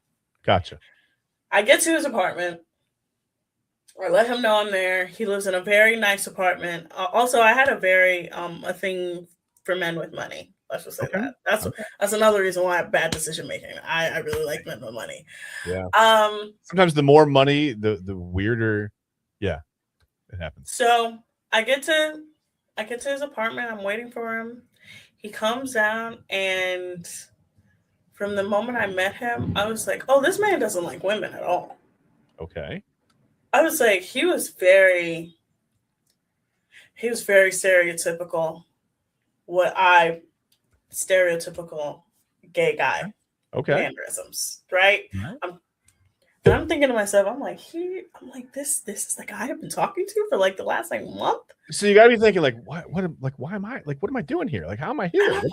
Okay. For real, I'm like sitting in this man's apartment, and I'm like, he definitely is not like. But he was pretty normal, so I'm sure Party was like, all right, well, I can chill with him, whatever. I mean, yeah, that's what I'm like. Okay, I'm gonna get some pizza. I'm gonna watch some Game of Thrones, like really good pretzels. Yeah, we're good. Yeah, and we're just sitting there, and I'm just like, this man 100% does not like women. Okay, all right. So this about I'm gonna say like 80% way through the episode, he leans over and he kisses me. And I say to myself, oh, he is not gay at all. He is not gay. All right. And when I say from that moment on, he proved he was not gay. Okay. All right. I think, maybe the details can, I think we all can. Yeah. All right. Yeah. And I'm like, I remember leaving his apartment the first time and being like, that was the weirdest experience I had. I'm like, I 100% was convinced that this man was gay. Right? I went back like 4 more times. Every single time I was like, he has to be gay. He has to be gay. He has to at least be bi. Nope. He just kept convincing you otherwise. Okay. He just kept convincing me otherwise. I was like, Eventually, we lost touch. Nothing bad happened. This is actually like a good story. Nothing bad happened. Nice. Yeah, this is good. A couple years ago, about a year ago, I found out he got married. Okay. Hey. All right. No problem. We're happy for him. All right. We're happy for him. But yeah, that was the time I dated a guy who I thought was gay. Okay. People 100%. surprise you sometimes, right? Yeah, people surprise you. All right. Yeah. Was it just like, I don't mean to, I don't care. I mean, I don't care what you do. But was it just like mannerisms? Was it like? It was mannerisms. It was the way he talked. His apartment was spotless. Okay. Like everything that I'm like, this man is not straight. Like this, he cannot be straight. The way he was talking to me, the way he was treating me, I'm like, he's not treating me how a straight man does. A straight man treats a straight woman terribly. I'm gonna just let you know. Yeah, sometimes. Dirty. They always have dirty apartments. They always have telltale signs. He had not no box springs. Yeah, no box spring. Bed on. He had a full bed with a headboard. All right. A full bed with a headboard. And I was like, and a couch. And it was separate. Even though his apartment was studio, it was separate. Okay. I'm like, what is going on? I'm like, all right, this was crazy. He was also significantly older than me. I'm gonna just let you know. I also like older guys. So yeah, he was the first guy I had like a decent experience with in a very long time. All right. Wait, was he? He actually was. He was one of the only ones. So he had you in the first half, right? He really had me in the first half to where I was like, okay, sir, you are not straight. And then in the second half, I was like, no, you are straight. You are 100%. And now he's married. There you go. It's a happy ending. This may be one of the first lore drops with a happy ending for everybody. This isn't bad decision making. You did great. I'm proud of you. I'm proud of you on this one. Maybe we don't need to have to talk about decision making. No, we still do because I'm gonna give you the choice of tomorrow's lore drop. Okay. All right. So we have Gay Club. Okay. That's number 1. Gay Club is number 1. Number 2, Whiskey Dick 2.0. Oh, 2.0. I love a good sequel. There's also another 2.0 on this list that I'm thinking of, and I forgot what I wrote. There's so many. Oh, The Coach. Okay. There's The Coach 1 and The Coach 2.0. Do we have time for 2? Can tomorrow be a sequel night? Let's do sequel night. Why not? That's different than sequence night. That's yeah. So we could, because The Coach 1.0 and 2.0 are 2 different coaches. Okay, that's fine. And 2 different sports. Yeah, it's still a sequel. Sometimes you got to bring in a new cast member. You don't agree on salary or whatever. Oh, or okay, so I'm gonna give you. Okay, so this is gonna be the options. Okay. Gay Club, Whiskey Dick 2.0. Okay. The Coach 1.0 and 2.0. Okay. Or Jersey Shore.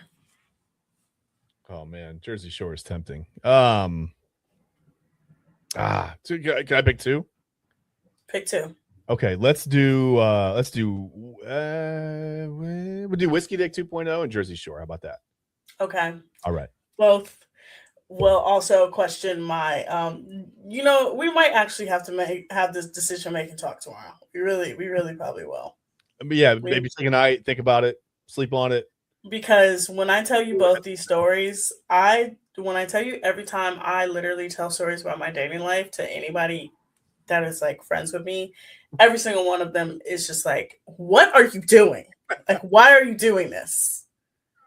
I can picture the faces. I get it. I can picture the faces. Autumn, listen. You may have maybe forget the dating apps. You might want to pay attention to the comments right now. I see him. Okay, I see him. I was asked to help someone. I can't say no, man. When I'm asked. Look, I'm gonna say this. Shout out to Nate.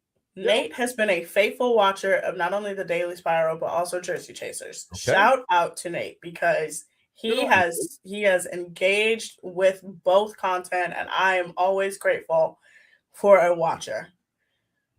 Good on you, Nate. Good on you, man. And I don't understand how he watches this and thinking that I have good decision making. Well, he's trying to. I have terrible decision making, and I have terrible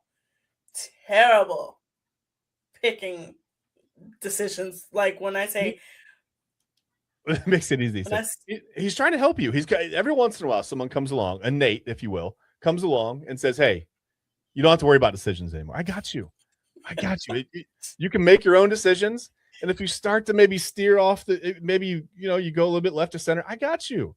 Chad, I'm gonna gently pull the wheel back to we're good. We're all good. Before we get to the last segment, I'm gonna tell you an anecdote from one of these stories, and you're gonna definitely say, "What's wrong with your decision making?" Oh no! All right, here we go. One of the men in tomorrow's story accidentally gave me a shiner. Oh no! Oh no! One of them in tomorrow's stories hit me so hard that I got a shiner. And it wasn't an abusive situation, y'all. It was literally, I got elbowed in the face. Oh my God. And I had to... I'm sure it was self-defense. It sounds like... No, it was so embarrassing. He literally did this. He literally was getting in his own bed and went, "Ooh," and I'm like, "Oh, you accidentally hit me." And he goes, "Oh my God, I'm so sorry." And then I had a black eye for a week. Oh my God. He's like, "Accident. I was just testing the waters. That's not your thing. Okay, that's not your thing. I got it. I'll back off. Maybe we still need to have the talk about decision making. We really probably will need to have the talk about decision making. It's really bad. It's terrible. Yes, I am learning. I've been single. I haven't dated anyone in 3 years, almost 2.5. All right. When we come back, I have some scenarios for you, Chad, and we're gonna go over them in the last part of the show. Okay. But you guys are watching us here on InsideEdge Network. We'll be back. Fanatics isn't just our name, it's who we are. Loyal, passionate fans dedicated to our favorite teams and to the sports we love. That's why we're honored to be able to offer fans the world's largest collection of official sports apparel and sports jerseys from all leagues, teams, and players you love. We feature a wide selection of gear from every league, including the NFL, MLB, NBA, NHL, and NCAA merchandise, which allows us to serve fans of football, baseball, hockey, basketball, lacrosse, soccer, golf, and, well, everything else that gets your heart pumping. Go to fanatics.com by using the QR code on your screen right now to celebrate your teams. That's fanatics.com, a proud sponsor of the Inside Edge Network, Cleveland's digital leader.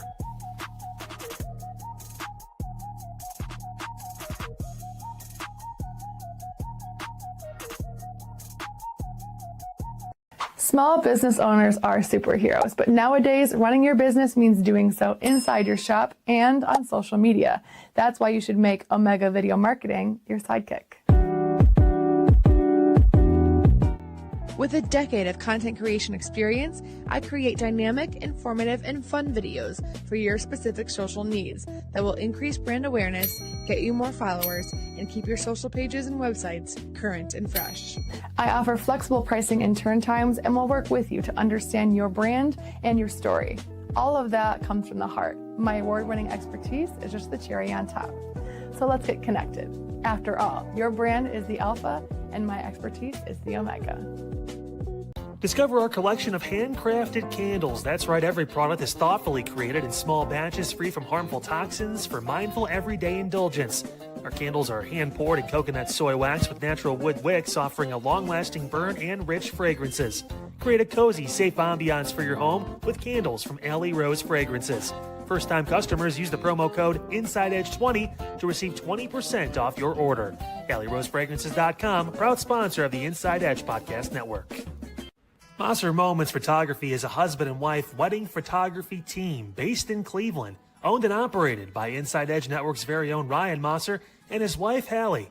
For the past 10 years, they've captured more than 100 weddings across Northeast Ohio and beyond, always working together as a true two-person team.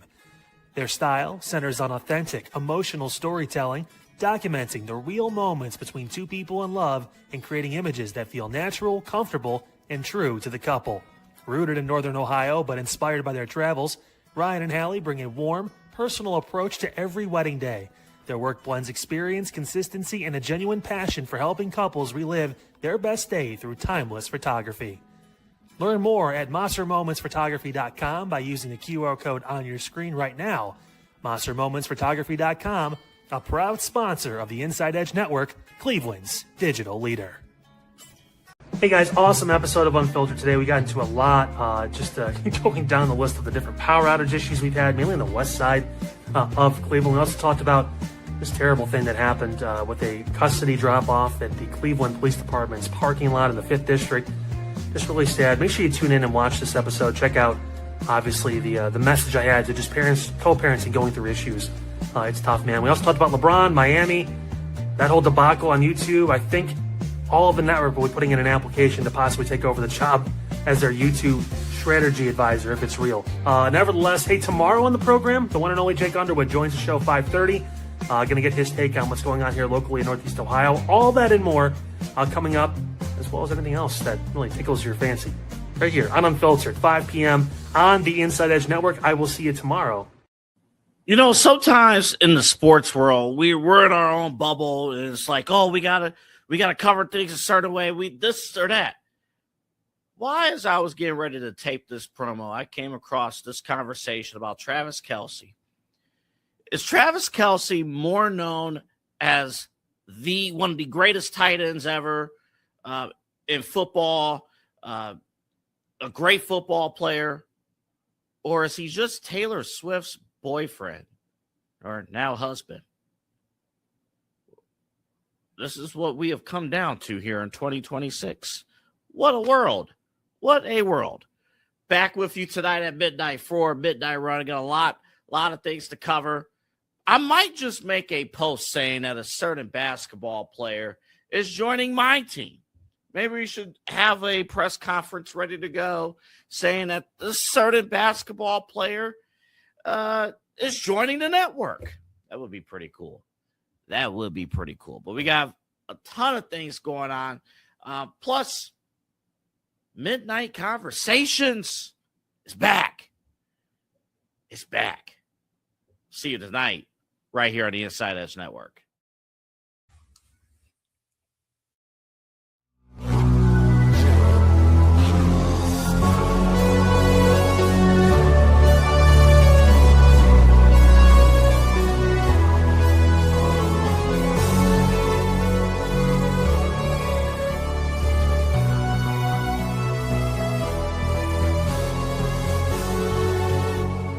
All right, welcome back into the Daily Spiral, everyone. Chad, I have some scenarios, all right? I'm going to give you some scenarios. I want you to give me some feedback, all right? Let's start off with one. Scenario one. Okay. Should I date a listener? I I mean, With my decision-making history, as we've all learned, I mean, I give men gas money. I've had a toxic situationship. Another guy, stayed way too long on a date for, and he compared himself to a drug dealer. Should I give the listener a shot? I mean, I'm a hopeless romantic. I believe in love, Autumn. Mhm. And I think that sometimes when you make bad decisions, every once in a while, you slip up and you accidentally you fall into something good, right? It happens. Mhm. It happens. But at the very least, when you make enough bad decisions, like you clearly have, Mhm. I'm mincing no words. No, I need you to be honest with me. We're good. No, when you make enough bad, I think you can start to really recognize when you're getting into another bad situation pretty quickly. Mhm. So I mean, hey, why not? Why not? Come on, why not? Why not? Hey, if you're listening, I'm all open. All right. There you Okay. go. I am single. I have been single for quite some time. There you go. And I am very picky. I'm extremely picky. I've learned that, and it takes very little for me to just say, you know what, screw this. I'm not talking to you anymore. Very little. I once stopped talking to a guy fairly recently because I found out he was on probation for being a heroin addict. Yeah, that's a tough road back. I understand that. Another guy stopped talking to him because he had a stomach tattoo. Okay. No, wait. Did he have a tattoo of a stomach like on his arm? No, he had a big ass tattoo across his stomach, and I was like, The other way was way funnier to think about. But okay, that's fine. I get that. I just couldn't do it. I'm like, this looks so stupid, but all right, I'm gonna try. I couldn't do it. I couldn't do it. What did it say? Did it say something, or was it a? I don't even know what it was, but he showed it to me, and I was like, this just gave me the ick. Like, I couldn't stop. Hey, look at this. What is it? I don't know. I have no idea. I can't read it upside down. I don't know. All right. All right. Another scenario. Okay.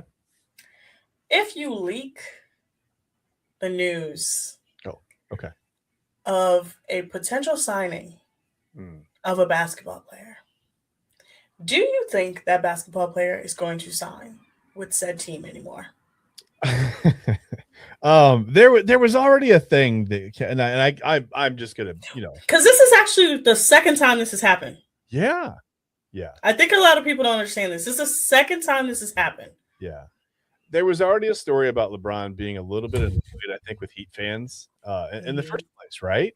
So now that this came from not only, this isn't like well-known Heat fan and streamer, the Heat is on 246 or whatever. Like this was this was their official YouTube, right? This was the Miami Heat's YouTube. This was a team employee, someone who is let's be honest, social media mistakes happen, but this is someone who's paid to know better, right, than to do these things.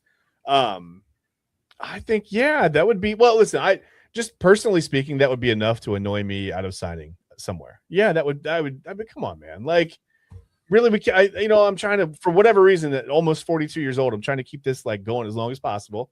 I get it. Maybe it's the last time to truly be talked about in this way. So maybe that's why. But yeah, that would annoy me. I'd be like, man, I was thinking about it, but now it's out. Well, we all know LeBron has an ego. You kind of have to have an ego to be the best player in the world and to get a tattoo on your back that says the chosen one. But LeBron is also a very smart businessman. Okay. He's literally a billionaire basketball player, signed the most lucrative deal and one of the most lucrative deals in basketball history with shoes alone, just endorsement alone, not even career, just endorsements alone, right? Yep. And when I say second time, it already happened with the Golden State Warriors, where Steve Kerr got caught saying, "Oh yeah, he's playing here with us." I didn't think about that. Yeah, it's a great point. Yeah. And now this is the second time this has happened.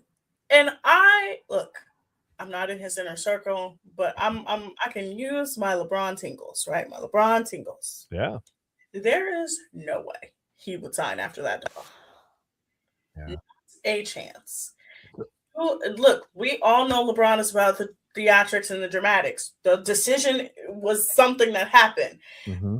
Releasing that article in Sports Illustrated saying I'm coming home with him on the cover, and then having a big celebration. He lives for the dramatics. Hell, the Heatles, when he was introduced, the not one, not two, not three, not three, not four. He loves a spectacle, right? We know this. Yep. But LeBron is also very private, and he's also very secretive. And if you get the jump on something, he does not like it at all. You cannot leak something. And I think clearly that's what turned him off for Golden State. Yeah, maybe. And it probably will turn him off to Miami. I understand. Because you also have to think about this. Remember when he first left Miami, and then like it got exposed years later that he left because Pat Riley was trying to control the Heat a little bit too much? Yeah. Yep. Why would he go back into an environment where the same thing is happening? Yeah, well, they had made up, and then now this happens, and it feels like they've taken that, they've taken the steam out of whatever. I don't know what saying I was going for there, but yeah, they've kind of taken the element of surprise, the element of drama away from him. And so now, what does that mean? Does that mean that it's down to now Cleveland and Philadelphia? Is that where we're at? Probably, and we know. I know he said that it's a family decision at this point, right? His daughter's 12. He wants to really do it for her on where she can thrive. And honestly, if I'm looking at it, Cleveland's actually a great place for him. Okay. He's around family. He can live in his house. 2 of his kids are adults. So if Bronny wants to stay in LA, he can live in LA. Yeah. Bryce is in Arizona in college. Yeah. He really only has to think about his daughter, and he can live in his house. He can be comfortable. Look, I'm sorry. At 31, I hate going on vacation, and I love coming back home. Yeah. He's 42. He has a whole house here. And if you don't think that man is like, you know what, I just want to go home and sit in my house that I built years ago. Yep. As the shrine to myself. Basically. But yeah, Miami, somehow, some way, doing that is absolutely insane. Just absolutely insane. I think you're right. I think that could be enough to turn him off and to completely change his mind. If that were the move, or if that were still being considered, I think that would be enough to make him say, you know what, forget it. I think you're right. Yeah, because like I said again, it's all about the theatrics, the dramatics, and now you're leaking information. Now you're saying, here's the introductory press conference. Right. What are we doing? Right. What are we doing? And look, we all know Rich Paul is also a king of theatrics. Yeah. That really is going to be like, snatch it back. I'm waiting for the 30 for 30 in like 12 months when we see that like some upper level Cavs front office person is arrested for hacking into Miami's YouTube channel. You know what I mean? Like that's how this went down. Like Dan Gilbert's like, you know what we're gonna do? I got it.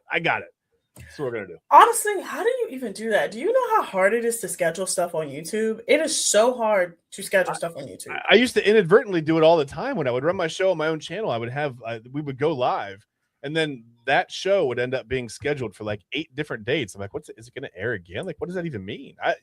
So maybe it was totally innocuous. Maybe it was just, I don't know. Maybe they were preparing just in case, and something happened, and YouTube was like, hey, that sounds exciting. Let's put it out there, right? That'll get some clicks. I don't know. I'm not really sure. The steps you have to go through to schedule a post. Yeah, on purpose. Yeah. On purpose. Schedule a post. Type the title in and hit publish. Yeah.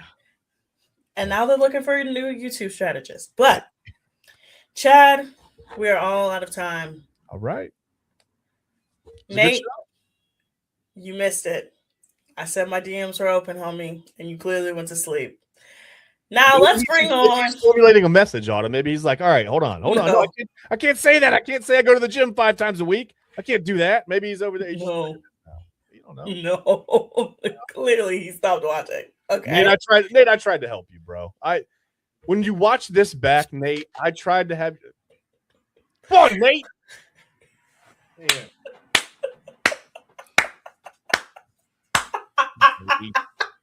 Come on, bro. I tried to help you, man. Oh my God, Oh, this is so funny. Oh my God. I can't wait to watch this back tomorrow. This is going to be funny.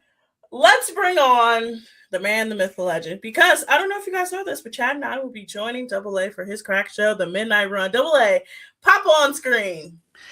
Hello, friends. Hello. What's up? Can I just say, I think after 24 hours of reflecting on that Miami Heat story, I think that story's fake. I think that that job has always been open, and you don't do. I find it hard to believe somebody would actually leak that out on that date for a press conference. Like all the stuff you have to go through, even once LeBron agrees to join a team, he has to actually sign with the team. Okay. And I think that story was fake. I think Let's that was take it even one step further. Double A, they've already hired the strategist. Yeah, I believe so. And they were like, that was his listen, first here's assignment. the first move. You want to get eyes on the YouTube channel? Here's the first move, right? Yeah. Like, yeah. Okay. I think that was his or her first assignment, and they succeeded. All right. And this is for their assistant. Right.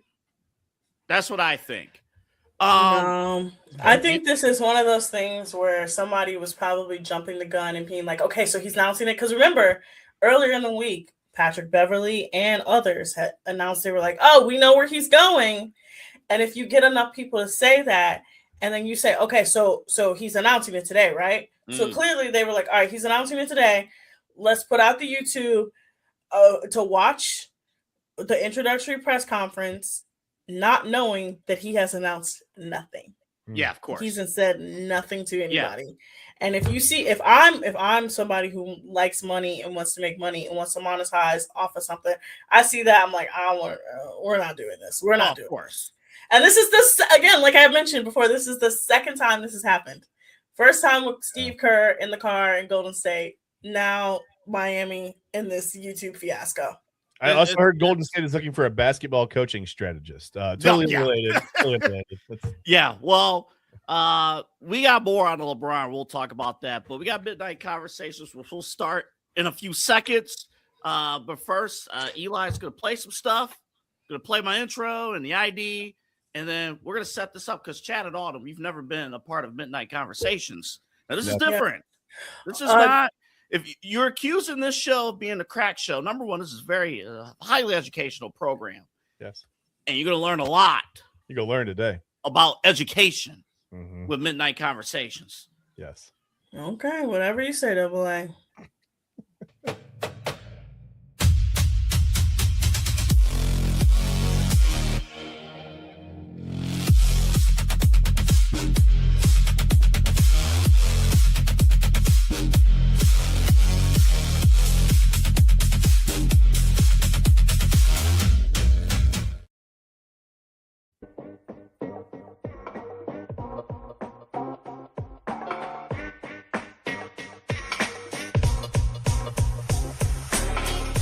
This is Midnight Run on the Inside Edge Network.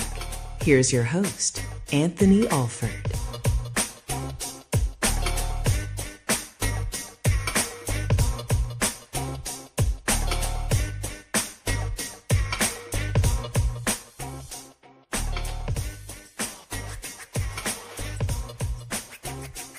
And welcome to Midnight Run here on the Inside Edge Network. Great to have you along. It is July 23rd.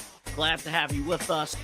Again, remember to like and subscribe at Inside Edge Net across all of our social media platforms. We're all over the place. Make sure you like and subscribe. If you're watching us on YouTube, underneath the video, there's a notification bell. Hit that, and you'll be able to get live notifications anytime our shows are on, any of our shows. We go live. Hit that notification bell underneath the video if you're watching us on YouTube. Also, we have a website, InsideEdgeNetwork.com. We have a merch store. You can rock our gear. We also have, I believe we might have shot glasses on there. We might have shot glasses. I think we do. We have some stuff there. So definitely, yes, we do. Thank you. So definitely check that out, InsideEdgeNetwork.com. Plus bios. At this rate, we might be adding dating profiles at this point. And other, other stuff, make sure InsideEdgeNetwork.com. And we have a Roku app We go live anytime we're on the air on the Roku app. You can watch from your couch. I always point over to my couch. You guys can't see it, but I see it. It is glorious. I love that part of my studio room. Inside Edge Network on the Roku app. You got to definitely check it out. Take us on the go. We have 4 daily shows, including Unfiltered at 5 o'clock with Kyle Cornell. And then Inside Edge Primetime at 10. Eli and Chad, the Daily Spiral with Autumn at 11. And then this show, Midnight Run at midnight, right here every day, 5 days a week, right here on the Inside Edge Network, and other great shows throughout the week that you could check out. And it is Wednesday night. We haven't done this in a little while. We had vacations and breaking news and other things going on. I was down in the dumps a little bit. I said, let's bring this back because, damn it, I like it. It's time for Midnight Conversations. And I bring out my friends, Eli, Autumn, and Chad. We're going to 4-box this thing here in the open. Amazing. Now, Eli has been a part of this Midnight Conversations. Yeah. Autumn and Chad, this is your first go around at this. Listen, we get down in the dumps, not in the DMs. We're all here together. But we get down to it. And these are questions that people be thinking about at this time at night. We don't do anything like super serious or anything, but these are deep questions that I want people to like digest and analyze and really give your best efforts in really getting into these discussions. Absolutely. Eli, if I'm leaving anything out? No, I would say just take this as seriously as you would like an ACT test or an SAT test back in school. I definitely didn't take any of those seriously. Autumn. We're trying to go over the rules right now. So while we these are terms and conditions. Yeah. Rules and regulations of Midnight Conversations. Yeah. The 11 o'clock hour is this is Midnight Run. So, you know what, Double A, I think you've hit everything. Just make sure we take this seriously. We get in depth with our answers, yes or no, or I don't want to answer or not answers. We will not accept those. Nope. And we really need some diving deep answer. Dig deep. We talk about it all the time on the network, on screen, behind the scenes, just dig deep. We got this. All right, Double A. All right, let's get to it. Oh, it's Double A. I'm so sorry. Any question? Okay, no question, Double A. Back to you. Thank you. Look at the face. I just would like to say, all I said was that I didn't do well on the ACT or SAT because I definitely didn't study. We're experts here. We are experts. I sent you guys the questions. You did study absolutely. Today? No. Yeah. This is an open book test. Also, this is So you want us to study your lore drop, but you can't take Midnight Conversations, even a morsel. I mean, this is serious stuff we got here. This is serious stuff. Oh yeah. Double A, how do you expect me to take things seriously when you're showing videos of piles of Skyline chili and then making bacon wrapped honey buns? That sounds like dinner and dessert to me. Oh, no. I'll answer that. I'll answer that. Did my taste buds enjoy what I was eating? Absolutely. Damn right. Did I run it off the next day? Absolutely. Double A, are you missing out by not trying this? Absolutely. That's right. You're missing out. I'll tell you this. I think to make tonight fun, before we begin, let's treat this like Hogwarts. We have the 3 houses between Autumn, Chad, and I. We will be, of course, Gryffindor. We will be Hufflepuff and Slytherin. And I will, of course, take Hufflepuff because I won that at Universal Studios at Harry Potter. I will make Chad. Autumn's gonna be mad. Gryffindor and then Autumn Slytherin. All right, let's get going. All right, I'm gonna miss something else. I genuinely have no clue what you're talking about because I'm not a Harry Potter nerd. That's my daughter's gonna love that I got Gryffindor. She'll be super happy about that. Slytherin is the good guys. Yeah, we're fine. Totally fine. I got you. I had no idea. Whatever you say, all right. I really don't care. Don't like Harry Potter. I can't really get it. All right, here we go. First topic of discussion. All right. So, obviously, LeBron is in the news. Why not?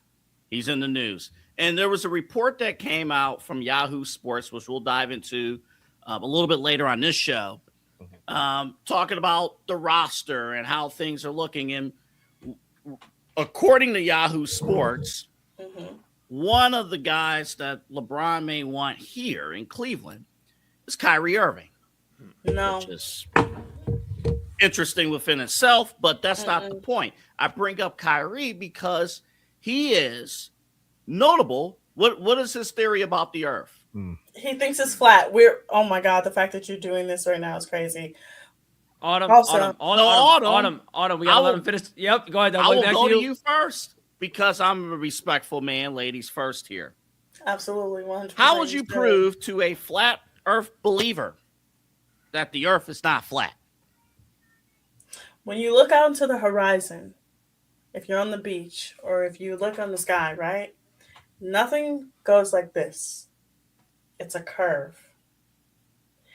If the earth was flat, it would be straight. But it curves. It curves. And then of course it was incredibly disproven when Christopher Columbus mistakenly was like, the earth is flat, so I can go west to travel east, and then thought America was India. I don't know how many things I can just I can rattle off a ton. Now, have you gone around the entire Earth, Autumn? Eli, I'm asking a question. Have you gone around the No, entire Earth? but I know if I look out into the horizon, I can see the curvature of the Earth and it not be a straight line. Yeah. Okay. Now, do you have any other supporting arguments besides that, or is that it? That's the only one you have. I'm not saying I agree with the flat Earth, but I have science and history on my side. But all right, you go. Also, Dave, homie, you missed so much. So yeah, he's awoken. He's back in. We tried, Nate. I tried. I'm sorry, man. Yeah, that's a whole other show too. Yep, that's a whole other show. That's a whole other show. So, Chad, back to the. Imagine we're talking with Kyrie right now. Kyrie's sitting right here. He's the fifth box. Okay. And you know, Autumn gave. She's right. It was like this. Yeah. What would you tell Kyrie? I'd say, hey man, first of all, nice shot. Okay. Great shot. I've been wanting to tell you that for about 10 years now. Great shot. It's a great start, Chad. You are off to a booming start. Yeah, great shot. And then I would tell Kyrie, you have enough money to go to the beach, okay? To sit on the beach and as Autumn alluded to, look out over the horizon and wait, Kyrie, until a ship is sailing away from you. And you'll notice as that ship sails away, the hull will disappear before the mast does. Is that because the ship is sinking? If it were the 2017-18 Cavalier, yes, the ship was sinking. Yeah, that was the end of that. Yeah, that was the ship was sinking. But not this ship, not the one we're watching. It's happily sailing right over the horizon. And what happens when it gets to the horizon? It starts to curve with the earth, the curvature of the earth. It's not sinking into the water. That's not why the hull disappears. It's because it's literally circumnavigating the earth. It's going around the curvature that you can clearly see. Watch the ship sail away from you, Kyrie. It's that easy. It's that easy. There are so many other. Do you need more or no? Are we good? It's a start. Okay. It's a start. Okay. Eli. Yeah. I mean, yeah. All right. Your last name is Moon. I would imagine the moon has something to do with this conversation. Yeah, but Double, I'm going to take a little twist here. Everybody's really so quick to just tell Kyrie he's wrong. I think instead we should have a dialogue. First off, this is one of Cleveland's greatest sports heroes. As Chad alluded to, the shot. I mean, an NBA champion. Not many people can say that in Cleveland over the last 50 years. Only a select few. And Kyrie's one of those guys. So, and I can understand where he may go wrong to some people. Because, again, I'm open to dialogue. I stand on the round earth, but I can understand what your dialogue is. Because when you were in school, you also got a flat map. You got a flat map, and you looked at it. And so maybe Kyrie was more of the flat map, the paper, you roll it out, instead of like the globe. And maybe the globes weren't in some of the schools. Kyrie, obviously has Australian roots. He has different things going on. He's from down, look, there's different things going on. Let's just be easy on him, okay? So I would sit down and have a dialogue with him, Double A, first. And I go, first off, Kyrie, I love what you've done recently. I mean, you've been absolutely in the news. And first off, we love you back here in Cleveland. If we can't get you back here in Cleveland, you're probably a little wrong with this take, but you know who would accept this? You know who's open to dialogue? You know who wants to go sit down, have a corned beef sandwich, relax with you, and just talk about the earth? Cleveland. So I would say, first off, accept the dialogue. That's, I think, what we can learn from this conversation, Double A. I agree with that. I agree. Thank you. 1 point, Hufflepuff. Can I I don't make the rules. Can I just go say ahead, something? Autumn? First of all, he's from New Jersey. He was born in Australia, but raised in New Jersey. But he was born down under. Like I said, born down under. He went to school. Me and Kyrie went to school around the same time. He graduated in 2011. Okay? Yeah. He had more than enough wherewithal to know that the earth is not damn flat. Now, this might be the Duke University education talking. Hey. Oh, no. Yeah, but it'd be facts here. The 2 semesters that he went. Also, Yeah. Nate, again, shout out. Thank you. You might want to rewind the stream to the end of the Daily Spiral, and then that might fill in some blanks for you. But no, he's just being dense and he's just saying stuff. And then let's not forget, Draymond Green also tried a cosign on it, and he looked even dumber. Okay. Well, I just think we want them both here in Cleveland. Come on. Yeah, we're bold to assume things. I just think more dialogue in this world, and everybody was so quick to bash on him. And at the end of the day, who's to say he's wrong? I'm saying I lean towards the round earth, but who's to say he's wrong? Are we astrologers? Are we scientists? We're broadcasters. That's what we are. So let's stay with the dialogue. We encourage dialogue. I'm just saying very few people have walked from one end to the other end, point to point on this earth. Yeah. Very few. No, we're not going to keep doing this. We're not going to keep doing Very, this. Can we move on to the separate? No. Very few have walked or ran from point left and circled around and came back and same north, south, back, south. Very few have done that. Right. And Double A, and to add to that, the globe, like if you're on a part of the globe where it's kind of like slippery, like because they show you in school, like do you fall off if it's round? Why isn't anybody falling off? Why haven't Antarctica because it's cold? Why hasn't Antarctica why haven't you just slipped off? If you're hanging on the edge, why haven't you slipped off? Like why haven't continents just fallen off of this round earth and into orbit, into space? Yeah, we're not saying we agree. We're not Double A and I. We're not saying we agree. I'm just asking questions. Yeah, I'm just saying if you could slip and fall off, like what are we doing here? Right. What are we doing? How many of us are actually going to Antarctica to find these answers out? If I have to, I will. And I'll take a camera with me on the next episode of it. No. You know what, Chad? I want you to affirm that I'm not the only one here with bad decisions because these two, oh my God, crazy. Well, let's be clear. We're not saying we agree. Crazy. No. Crazy. I think Autumn, honestly, I'm gonna disagree with you this time only because I think they're just playing devil's advocate, which could have benefited you. The principle of this conversation, of Midnight Conversations, is that every single point is open to interpretation. Okay. Yep. Every point, whether you agree with it or not, every point is open to interpretation. Yep. Like why we're trying to dive into why people are thinking the way that they're thinking. Yeah.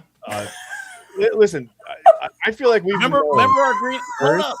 Hold up. Remember our green eggs and ham discussion a few weeks ago? We don't need to talk about this again. Remember that? No, we don't need to talk about this again. I mean, how do you explain to children? It's again, about the eggs are vegetables. It's about vegetables and eating the foods that you may not like. We're not doing. Apparently, in today's society, we can't eat vegetables either. No, we can't eat anything. Coming out your body. Killing us. Wait. Where do we find this green eggs and ham book? In schools. Where are these flat maps?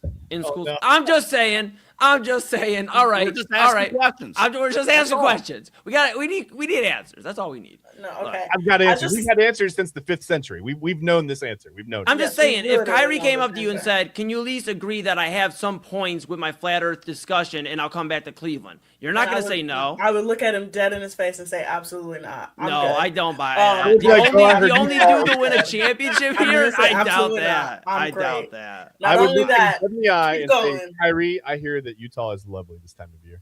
Absolutely, 100%. I've been You guys are Chad. tripping, man. Holy smokes! I just looked at your second question, Double A. Where does this even come from? What the fuck is the going werewolf on? thing? Yeah, how does being a werewolf work in space?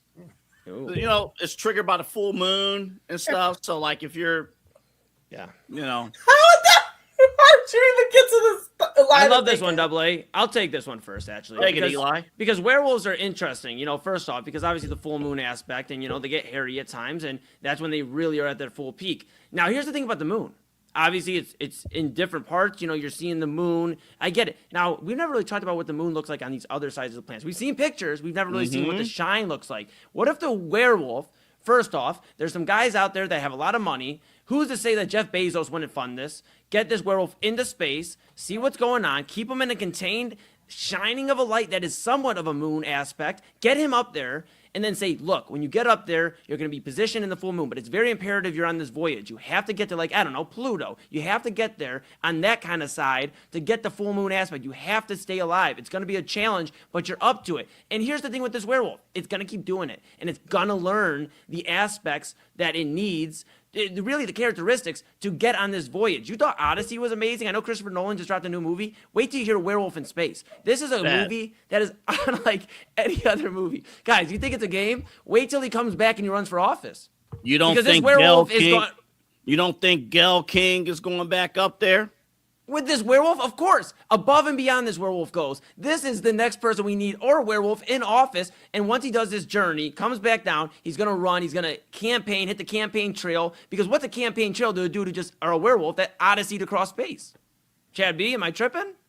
Yeah, a little bit. Let me ask you. So, does the werewolf have 9 to 12 years of food?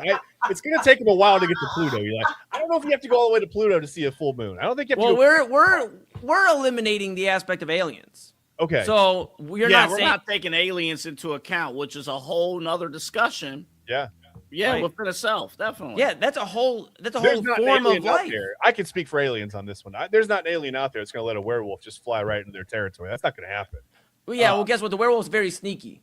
Well, okay. I wonder what Buster Baxter from Arthur would say about that. But yeah, go ahead, continue. Fair enough. So does any reflection off of anything in space trigger the werewolf reaction? Is that? It's got to hit the. It's got to hit the exact frequency that it would be for a full moon. They would do the research. Okay. Yeah. Okay. Yeah. I did not do the research on this. I didn't know there was a frequency. I didn't know that. There are frequencies all over space. There's that. That's fine. Another thing about the moon, I wanted to. This was a point I was going to make regarding something that we've known since the 5th century, that the Earth is it's not a perfect sphere. It's spheroid. It's a little. Yes. It's like me. It's a little bulgy in the middle.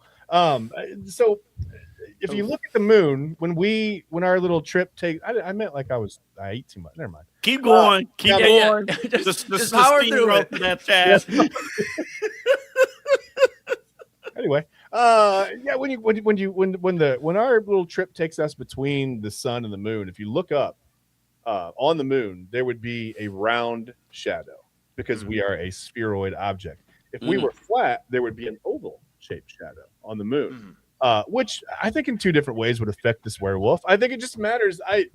First of all, what kind of ship is the werewolf in? Is this like a cryogenic situation where he like goes to sleep and he's there in 12 years? And he wakes up and he goes, "Damn, my back hurt." Right? Like how long? It's been. That's what I'm thinking. Yeah. You may make him feel the first year or so. Like you may make him feel it, and keep him in that controlled, environment, so he can get kind of adapted. Maybe crack the window every now and then, but like keep him controlled. He might physically, literally crack. I mean, this is unabated rage for a year up in the. I'm worried. Yeah, but. I promise you, there's going to be so much scientific work done on this. All right, this doesn't bode well for our space program. I'm worried about this. I don't know. Well, I think it would increase interest in our space program because I think people want to know what's going on. There's that. And the werewolves will be like, "Hey, if he can do it." Yeah, they want to be invested. Autumn, your thoughts? I love it. I know you, Double A. I know you so well, right? Autumn will never participate in this segment ever again. You didn't know I was a werewolf. Oh. This is. I mean this in the utmost respectful way. I promise you, as your friend. Uh-oh. I know you don't smoke, but what the hell were you thinking when you thought of this? When I tell you, this is the most ridiculous question I've ever seen. Why is it ridiculous? Why is it ridiculous? First of all, why are you thinking about a werewolf in space? Why is it ridiculous? Hold up, though. It's just ridiculous. No, I'm gonna make you dig deep. Why is it ridiculous? Way to go back to the rules, Double. And then you get Eli co-signing. That's even worse. Why is it ridiculous? The rules. I'm gonna just say this. I'm gonna say this.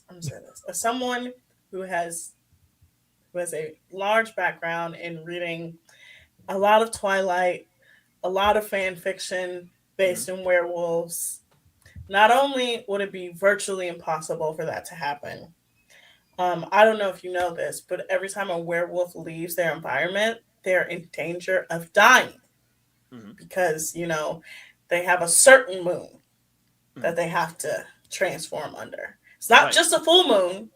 It could be a full blood moon. It could be the first full moon of the year. It could be anything. So this ridiculous question just falls apart because of lore. How do we know the werewolf doesn't get superpowers? Like when Superman left his red sun for our yellow sun. Yeah. He came here and he was invincible. How do we know the werewolf doesn't like? And what if that becomes his new environment? And who are we to know? If that becomes his new environment, then it's a whole different game plan. If he's in space, on any other planet, you can't. Why am I explaining this? Why am I explaining this? Is such a stupid question. It doesn't work. It doesn't work. Bold from somebody from space. It doesn't bold work. from somebody that has not gone to space. Look at me. It's very bold. The werewolf, if he's in space, can't see the moon. The moon has to be present for the werewolf to transform. So he can't transform if he's in space, existing on the moon. But Saturn has moons? Yeah, and how do we know? Have you been to space Jupiter to check that he wouldn't be able to see if he went to space? Move on to the next question. You know what? This is ridiculous. No, Move on. Hold up. Move on. No, time out. We'll pause the next question for next week. Eli, play the KC and TT clip right now. Absolutely, I got you. Yeah, these are the heroes. I'm with you, Double A. These are the heroes. Play it right now. Thank you. Absolutely, I'm with you. Actually, no, not that one. I'll take that off. Play the one that I just loaded in. Yeah, but you know what? I wanted to play that one because that's the origin story. But I got you, Double A. Here we go. This one. Play that one. Yeah, the energy was weird. I didn't feel like I was liked in the villa. I'm not gonna lie and be honest. So I'm thinking like, okay, like we're gonna get booted. They're all gonna vote. No, really. I'm like, we're gonna get booted. They're all gonna vote for their friends, and you know what I mean. The energy was just like, okay, they don't. I feel like they didn't really like us like that. That's how I feel. Okay. You know what I mean? I can't put that on anybody. Maybe it's not true, but I feel like we weren't as liked. So I'm like, if we get on that stage and it's us against another couple and they got to vote for they're gonna boot our ass. Yeah. Period. Yeah. So, the fact that we were top 4 compatible, I'm like we still here another couple of days, you know what I mean? Yeah. And I feel like, we didn't win it all, you know what I mean? It is what it is. But I feel like that was, we won each other and that was the biggest W. That was the biggest W because it validated everything we've been doing. Yeah. That was courtesy of the KC and TT podcast. I don't think they have an official name, but it's their podcast. Let me take this one. Please, let me take this one. I need to take this one. Let me take this one. Hold up, Autumn, before you go. No. Because I need to go to sleep. Before you go. Let me take this one. Before you go, let me take a sip of water. Let me take this one, please. Please. So refreshing. This water is good. This is some good water. Yeah, I got Dr. Pepper. You got to get spring water. Dr. Pepper, if you're listening, I need a sponsor. Got to see the handle. Go ahead, Autumn. There you go. I want y'all to understand this, okay? I need y'all to understand this. The girls had every right to not like Casey. Casey did so much stuff to them and said so much stuff that they had every right to not like him, right? But let's talk about this idea that he wasn't well liked in the villa and that they didn't like him or TT. All right, you got 60 seconds. Okay, I know. Okay. If they were not well liked at all, there wouldn't have been a sense of surprise and shock that they stayed. When the final vote happened, there was a sense of literal shock that Zach and Kata were in the finale. There was a sense of literal shock that Melanie and Sincere were in the finale, right? This is something that we all saw with our eyes, right?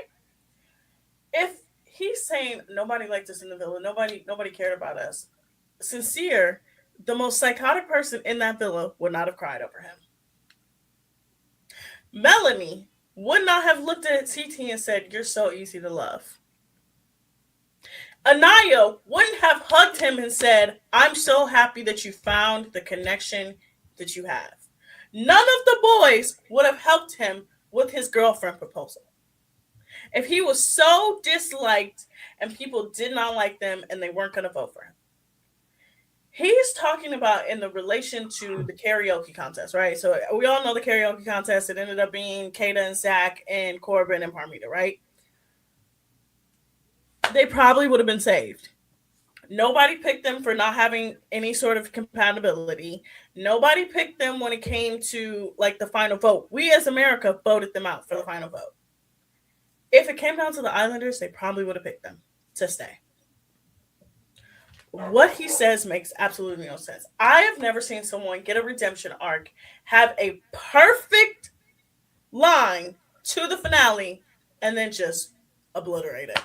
Completely obliterated any sort of goodwill he had with any fan base. I genuinely, and then not this before fan I base, leave, not double A and I. No. No, this fan base still strong. Still that strong. makes a lot of sense because like I said, and their dating profile shows it. Like I said, but before I leave, my one last point. You've been a couple for less than a month. Why the hell do you have a couples YouTube channel already? So no other press can misinterpret their words. It's straight from them. Before I go, can I make a quick point about that video that we just saw? I just want to react real quick. Yes, Chad. Chad, please go. I know that Sincere was watching that video, and when Casey said that they were going to get booted, Sincere, and he's like, we're going to get. Sincere was like, but at least we never booed you. I'm going to say this, and then we can remember that. Never mind. Yeah. I'm just going to say this. KC and TT survived the, what can I say? The epitome of Love Island. Yes. And made it as far as they could. I think they were bullied. Agreed. I don't think Autumn is willing to come promise. I think they were bullied. I agree. But unfortunately, we are out of time for Midnight Conversations. We're going to talk about this tomorrow. I think they were bullied, but we're out of time. Chad, Autumn, thank you. Eli and I were going to come back after the break. Rich Paul has some thoughts on Adam Silver and LeBron, and they're pretty much saying, hey, teams, fill out your roster spots. Everything's going to be cool.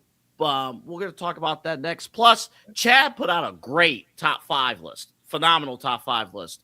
Unlike the chicken sandwich list, I actually love this list. Okay. All right. But I do want to Chad, real quick, while I have you. Yes. The 99 Cleveland Indians. Yeah. Are they underrated? Really good team as well, man. Just didn't quite just not as much notoriety as the 95 and 97. But yeah, probably a little bit, I would say. Yeah. I heard Hammy and Rosie talk about the 99 Indians. I'm like, crap, let me go to you. And we'll talk more extensively about that team another time. But I just wanted to bring that up. But they almost had the opposite of the Giants thing. They had remember the Giants had the even year World Series? Mm-hmm. Back when, in the 90s, that was almost the Indians the other way. They almost had all the odd years. I mean, they're tough, man. Right. I agree. But we're going to talk about the Patriots. I want to make a case for why the Patriots should be number 1 on that list. I love the list, but I want to make a case for the Patriots later in the show. But this is Midnight Run here on the Inside Edge Network. KC and TT were bullied, and we'll talk more when we come back from break. Back after this. Keon Sports is the leader in Ohio high school athletic coverage in written, print, and video streaming. From the latest news and results and written content to the high school football game of the week every Friday, Keon Sports has you covered.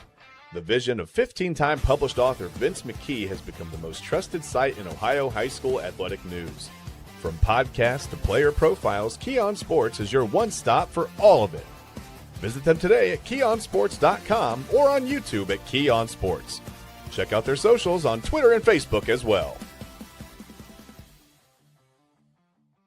Clean energy, bold flavors, and no jitters. See why people won't shut up about Dubby. Clean energy, no jitters or crash. Whether you're starting your workday or getting ready to exercise, Dubby Energy helps you lock in and focus. With over 15 flavors to choose from, you can't miss. Order Dubby Energy right now by using the QR code on your screen and use the promo code InsideEdge10 to receive 10% off your order. Dubby Energy, your energy-focused sponsor of the Inside Edge Network, Cleveland's digital leader. Discover our collection of body mists made with clean, minimal ingredients. Handcrafted with natural essential oils and clean ingredients, they offer a natural alternative to synthetic fragrances. Perfect for sensitive skin and those seeking clean, mindful self-care, and the perfect gift for you or your special someone. Courtesy of Alley Rose Fragrances. First-time customers, use that promo code InsideEdge20 to receive 20% off your order. AlleyRoseFragrances.com, a proud sponsor of the Inside Edge Network, Cleveland's digital leader. Whether searching for a baseball autographed by your favorite World Series slugger, a signed football by an iconic Hall of Famer, or the jersey of a world-famous soccer star, you've come to the right place.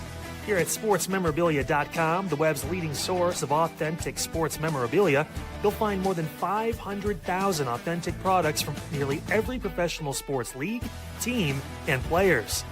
Not only will you find your next prized sports possession with ease thanks to superb customer service and tremendous site experience, you'll have the satisfaction and peace of mind that every product listed comes complete with a certificate of authenticity and is fully backed by the sportsmemorabilia.com lifetime authenticity guarantee. Go to sportsmemorabilia.com by using the QR code on your screen right now. Sportsmemorabilia.com, a proud sponsor of the Inside Edge Podcast Network, Cleveland's digital leader. Find us on InsideEdgeNetwork.com for the latest information on your favorite shows, personalities, and network partners. Plus, guess what? We have a merch shop. That's right, we have network polos, t-shirts, champion jackets, hats, and bottles. Rep the network. Every purchase supports independent sports and entertainment media. Use the QR code on your screen right now to check out InsideEdgeNetwork.com. That's InsideEdgeNetwork.com. Hey guys, awesome episode of Unfiltered today. We got into a lot, going down the list of the different power outage issues we've had, mainly on the west side of Cleveland. We also talked about this terrible thing that happened with a custody drop-off at the Cleveland Police Department's parking lot in the 5th District. Just really sad. Make sure you tune in and watch this episode. Check out, obviously, the message I had to just parents, co-parents, and going through issues. It's tough, man. We also talked about LeBron, Miami, that whole debacle on YouTube. I think all of the network will be putting in an application to possibly take over the job as their YouTube strategy advisor if it's real. Nevertheless, hey, tomorrow on the program, the one and only Jake Underwood joins the show 5:30. Going to get his take on what's going on here locally in Northeast Ohio. All that and more coming up, as well as anything else that really tickles your fancy. Right here on Unfiltered, 5 p.m. on the Inside Edge Network. I will see you tomorrow. This is Midnight Run on the Inside Edge Network. Here's your host, Anthony Alford.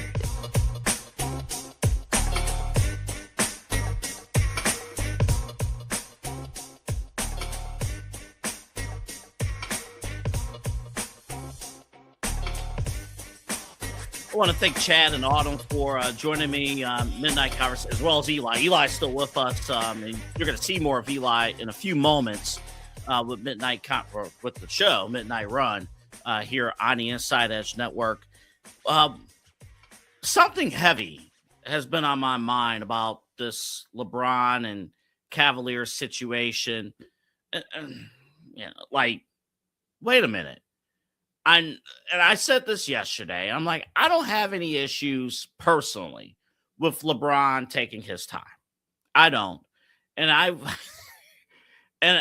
but I also understand the media saying, like, dude, come on. Because, again, you got to fill rundowns and you got to take time and things like that. And there's a thing called ratings and viewership, and you have to answer to those because you answer to sponsors. So sometimes you talk about things that you're not necessarily excited to talk about, but the viewership commands that topic to be discussed.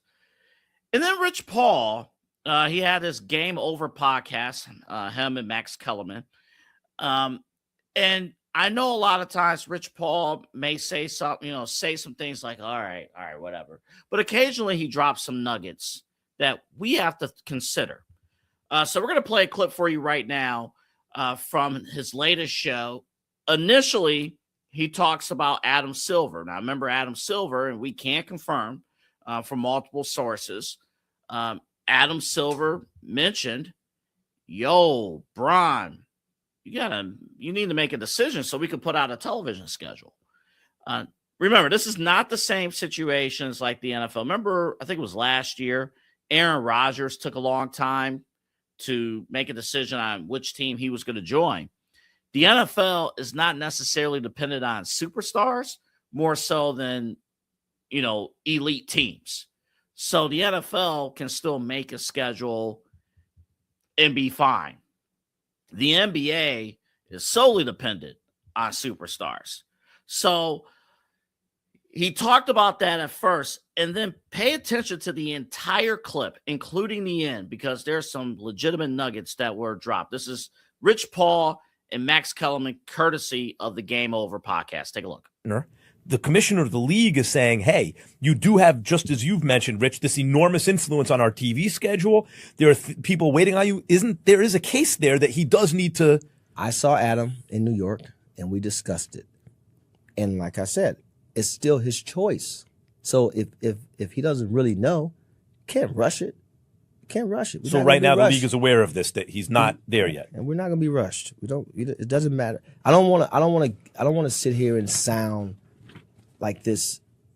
I'll just say we're not going to be rushed. Mm-hmm. That's totally fair for you to say. It is his choice to make, and when he makes the choice, he's making it. Here's the other thing: it's not just like Pat said, and there's been several people to call and say, "Hey, Rich, is there anything more we should be doing? We could be doing?" And my answer is no. We don't need you to go above and beyond about anything. We understand it. It's clear. All the messages have been sent. If they want to send me floor tickets, I can see what I can do to influence this. We get it. And again, there's roster spots that's not filled. Right. If they want to fill their roster spots, we're not saying don't fill your roster spots. We're not. But Rich, this is what I mean. It's not. You're right, but it's not. Just when they were getting to the good part, of course, Max has to jump in. Go figure. But and I watched it too. It's like they pivot to another conversation. That was the Game Over podcast. And the schedule stuff is one thing, but I want to address, and this is where I do want to bring Eli into the conversation, the very end of that clip when he talked about, well, we're not stopping teams from filling roster spots. Well, I'm looking here on my side computer here. We're 23 days in to free agency. Right. No decision from LeBron.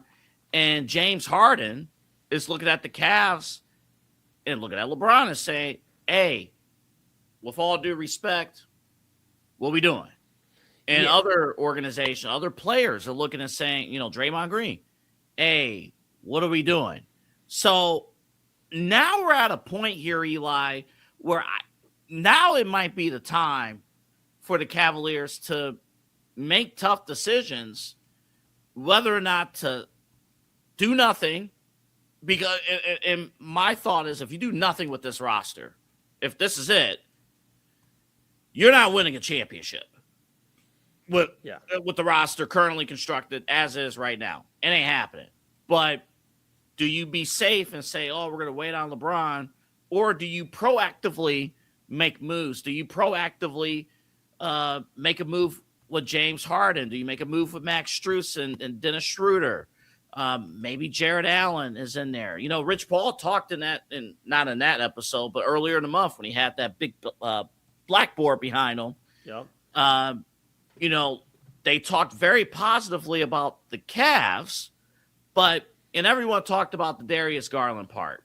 And we talk like, oh, clutch sports, cool. What we didn't talk about as much, but should be equally pointed out, James Harden was not really mentioned much at all in those conversations and looked at in a positive way. Yeah. I do think the Cavs do need to make, proactively perhaps make some moves to upgrade the roster, whether LeBron is here or not. Eli, what are you thinking? It's difficult because, there's not too much you can move if you're the Cavaliers that's going to be really worth another team looking at you and going, oh, yeah, we'll give you sharpshooter Trey Murphy out of New Orleans, or, hey, we'll give you such and such, or we'll give you this guy.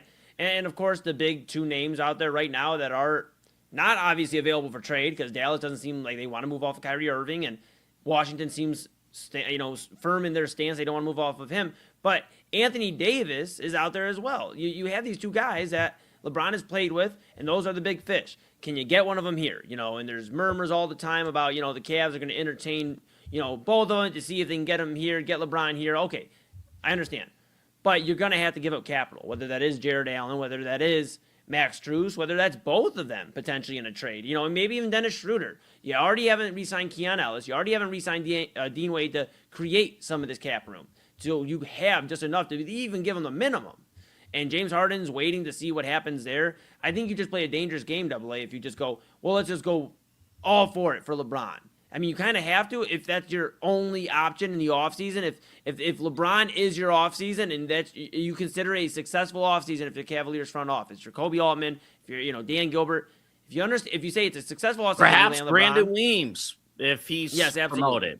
Absolutely. Brandon Weems as well. Definitely involved in that decision-making process. If they view that landing LeBron's a success, just bringing him home for the last year, then they're going to go, they should go out and make these moves already. But I think there's a reason we haven't seen them yet, is because they're trying to feel out, maybe is Golden State the front runner? Maybe is Miami the front runner? What are they going to do? What is their plan? Is Golden State going to get Anthony Davis, or are we going to have to go counter that with Kyrie? I think they're trying to play a little bit of bluff. Like, hey, I'm going to call your bluff. Golden State said they're going to go out and get Anthony Davis 3 weeks ago. He still hasn't been moved. So I think the Cavs are in a spot where they it's weird. I think they're more in the spot where they're going to settle, where they should settle in right now. They should settle in and kind of see what happens over the next few days, because at the end of the day, you can't do too much more if you're the Cavaliers. Besides moving off of Max Strus, who's not just a three-point shooter to those who aren't, familiar with his game outside of Cleveland. He's somebody that can help facilitate the basketball and, keep the passing lanes open, move the ball around, and he gets on the boards. Yeah, I mean, he's pretty good defensively. And I know people don't talk about that, but he was pretty impressive in the playoffs defensively. He sure was. So, I mean, you get rid of him and Jared Allen, who's really your anchor. If you're going to look at anybody, I would consider him the anchor. We've talked about him at great length here on the Inside Edge Network, and I just think that's a risky game, AA, because then if you don't land them, but you end up with whoever. I mean, even if you land up with Kyrie or Anthony Davis and LeBron goes, that sounds so cool, but the other one got the other team got the other guy that I want to play with, and they sounded better. So now you're just stuck with either way you look at it. I love Kyrie, but injury-prone players. Glad you brought that up, because eventually you're stuck with a roster that belongs at the Cleveland Clinic. Correct. I mean, I can criticize James Harden all day for play and things like that. Mm-hmm. I would rather, at this 2026, I would rather have James Harden on my roster than Kyrie Irving. Oh, I still disagree with that. I only say that because I do not trust that Kyrie can stay on the floor.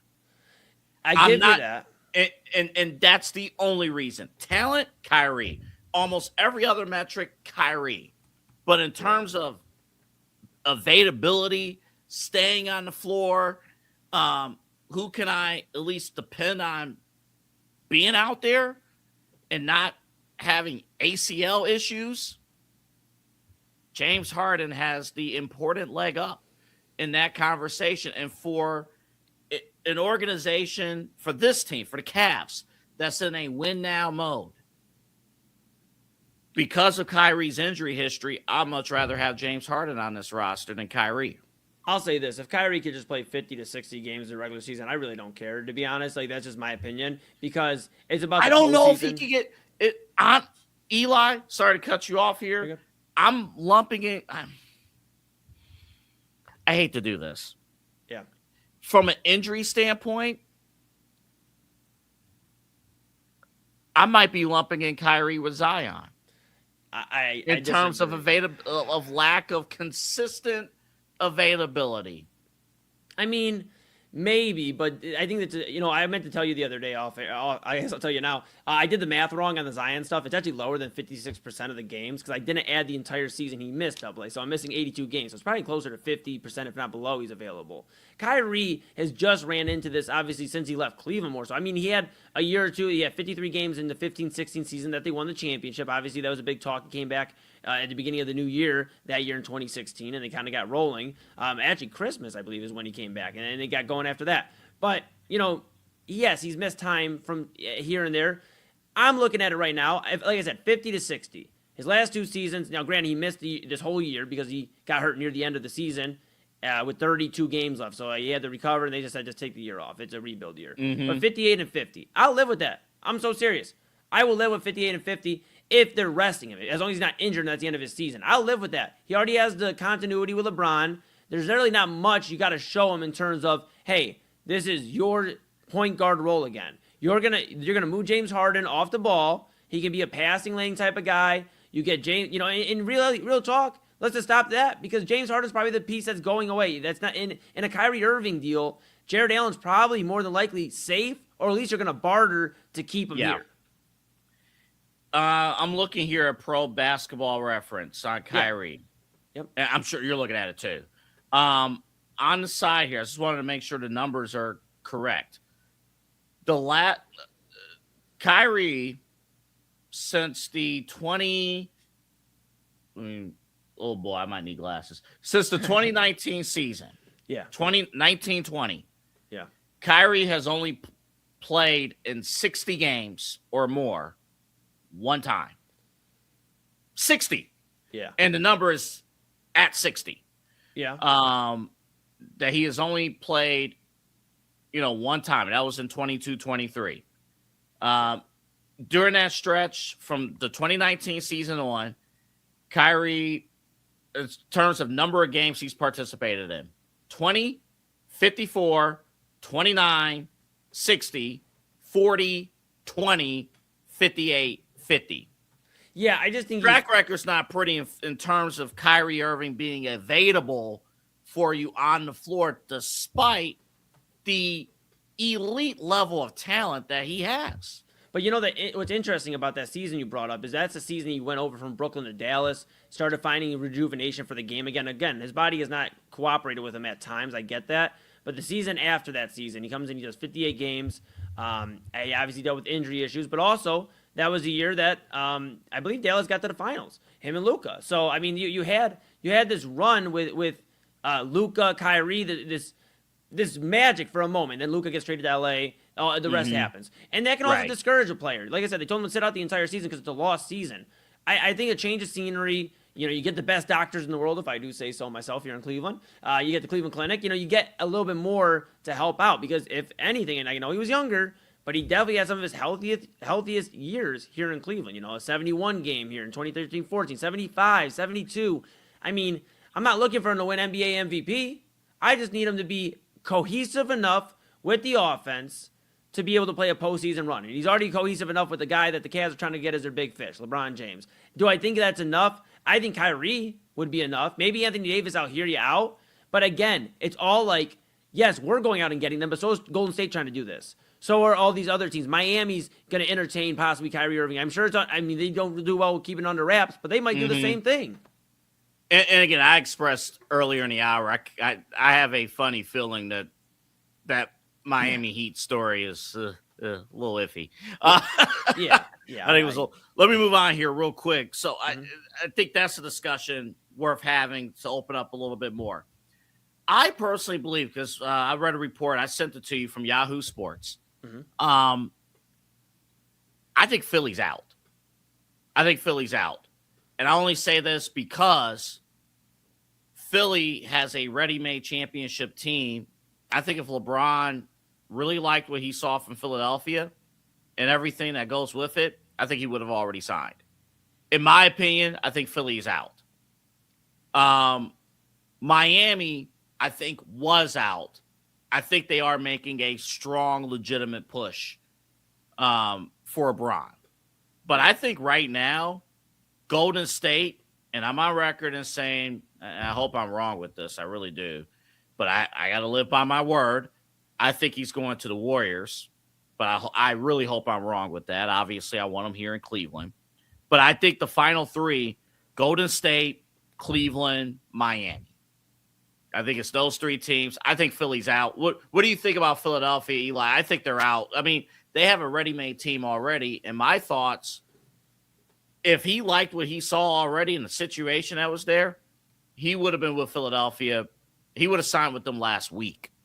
Potentially. But I think, again, he's trying to see what, if Philly can eke out another move, whether it's a free agent signing, a depth piece, whatever. I think he's absolutely waiting to see how the cards shake elsewhere before he says, because here's the reality. If Golden State, Miami, and Cleveland do nothing, Philadelphia has the best roster. And I think, to your point, I understand that's something that may not entice him because he wants to have some sort of, hey, I brought the championship here. But he still would get that here. He would get his fifth championship, and he'd do it in a fourth city, a city that is still a marketable sports city, and it could be interesting. No, I get all that. I just don't think there's nothing, in my opinion, there's nothing else Philadelphia can do. Right. Like, I think the roster as is set. If LeBron's not even on this team, the Sixers, they're still one of the favorites to win the Eastern Conference, and there's still an outside chance of winning a title.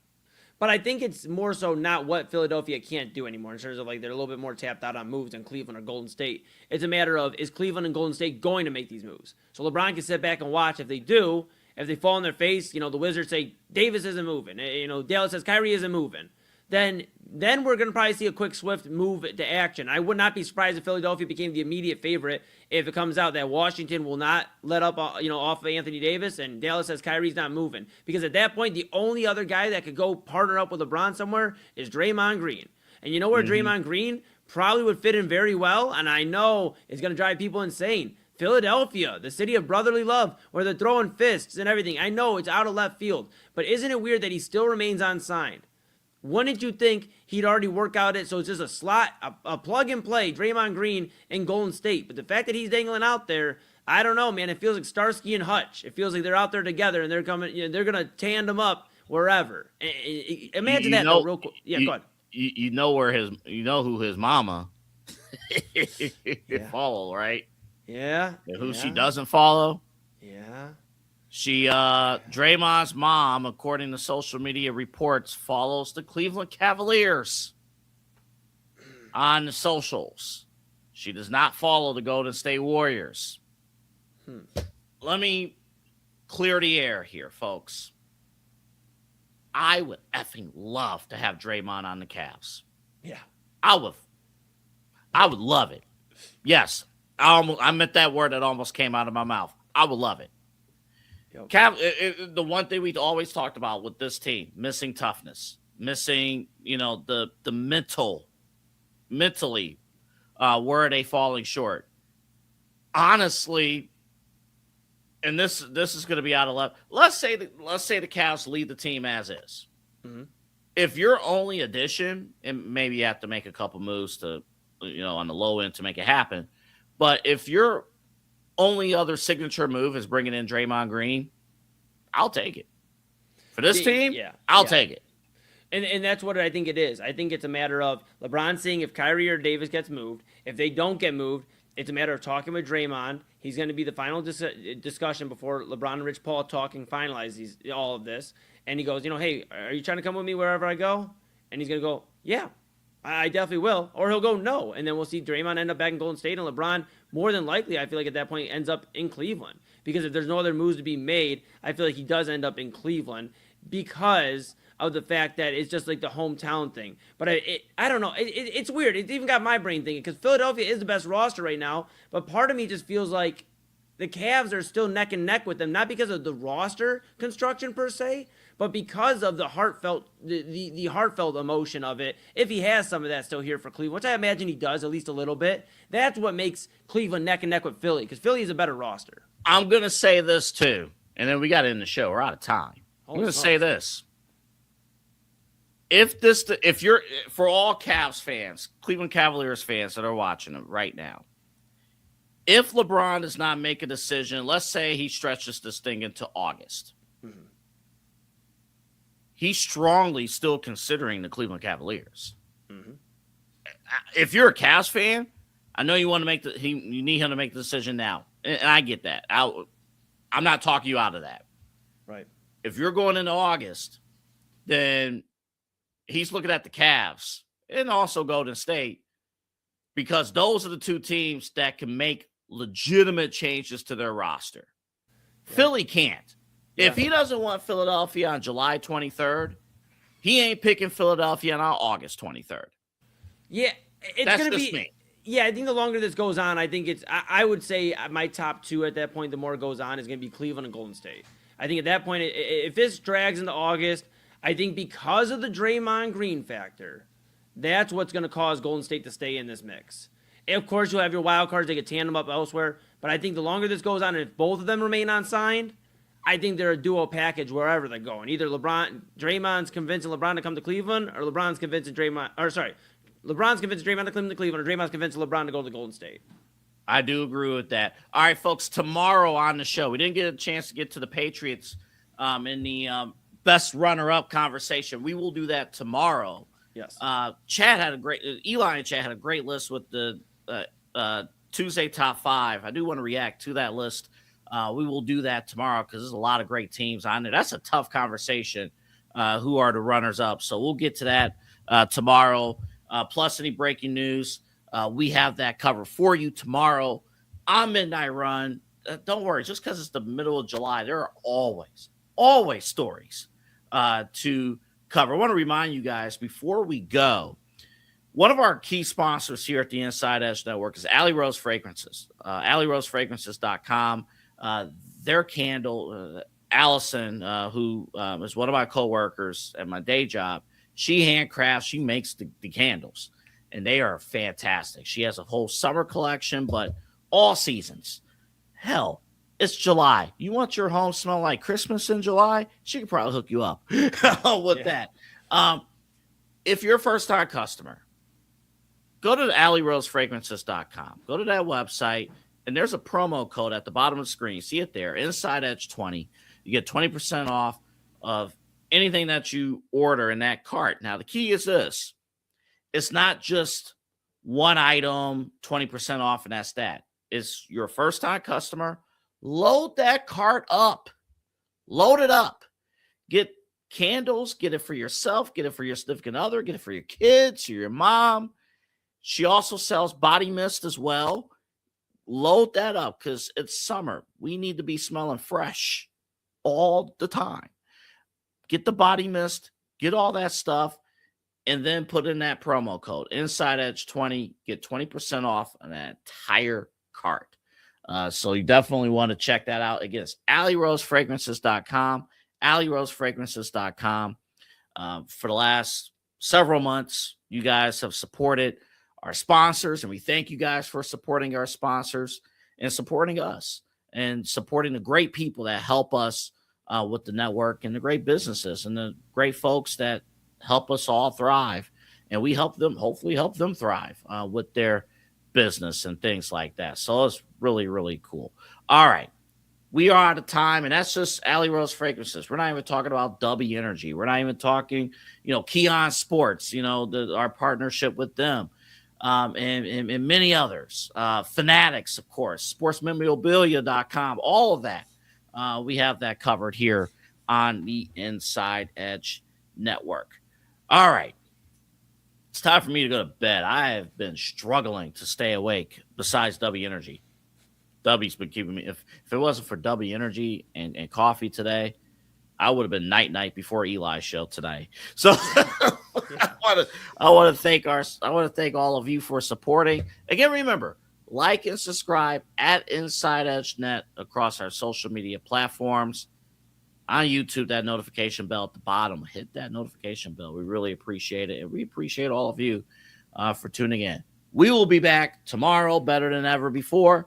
For Eli, for our entire team, Autumn and Chad and everyone. Kyle was on earlier today. For our entire team, have a good night. Also, don't forget, Saturday, his Moon Bash. this Saturday. That's right. Again, the doors open at 12 at the Brothers Lounge, West 117th in Detroit, in that area. Phenomenal place for music, 4 stages, over 50 music artists here locally, and some from other parts of the country. They're coming in. They're going to rock the house.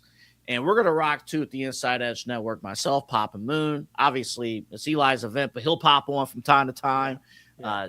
Chad and many others from the network will be on hand. Kyle will be there. 1 o'clock.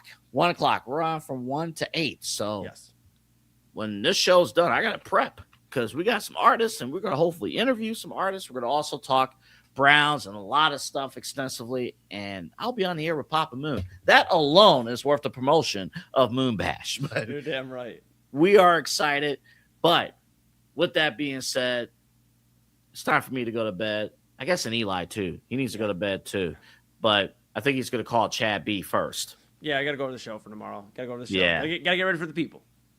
They do their rundown meetings at 2 a.m. It's legendary.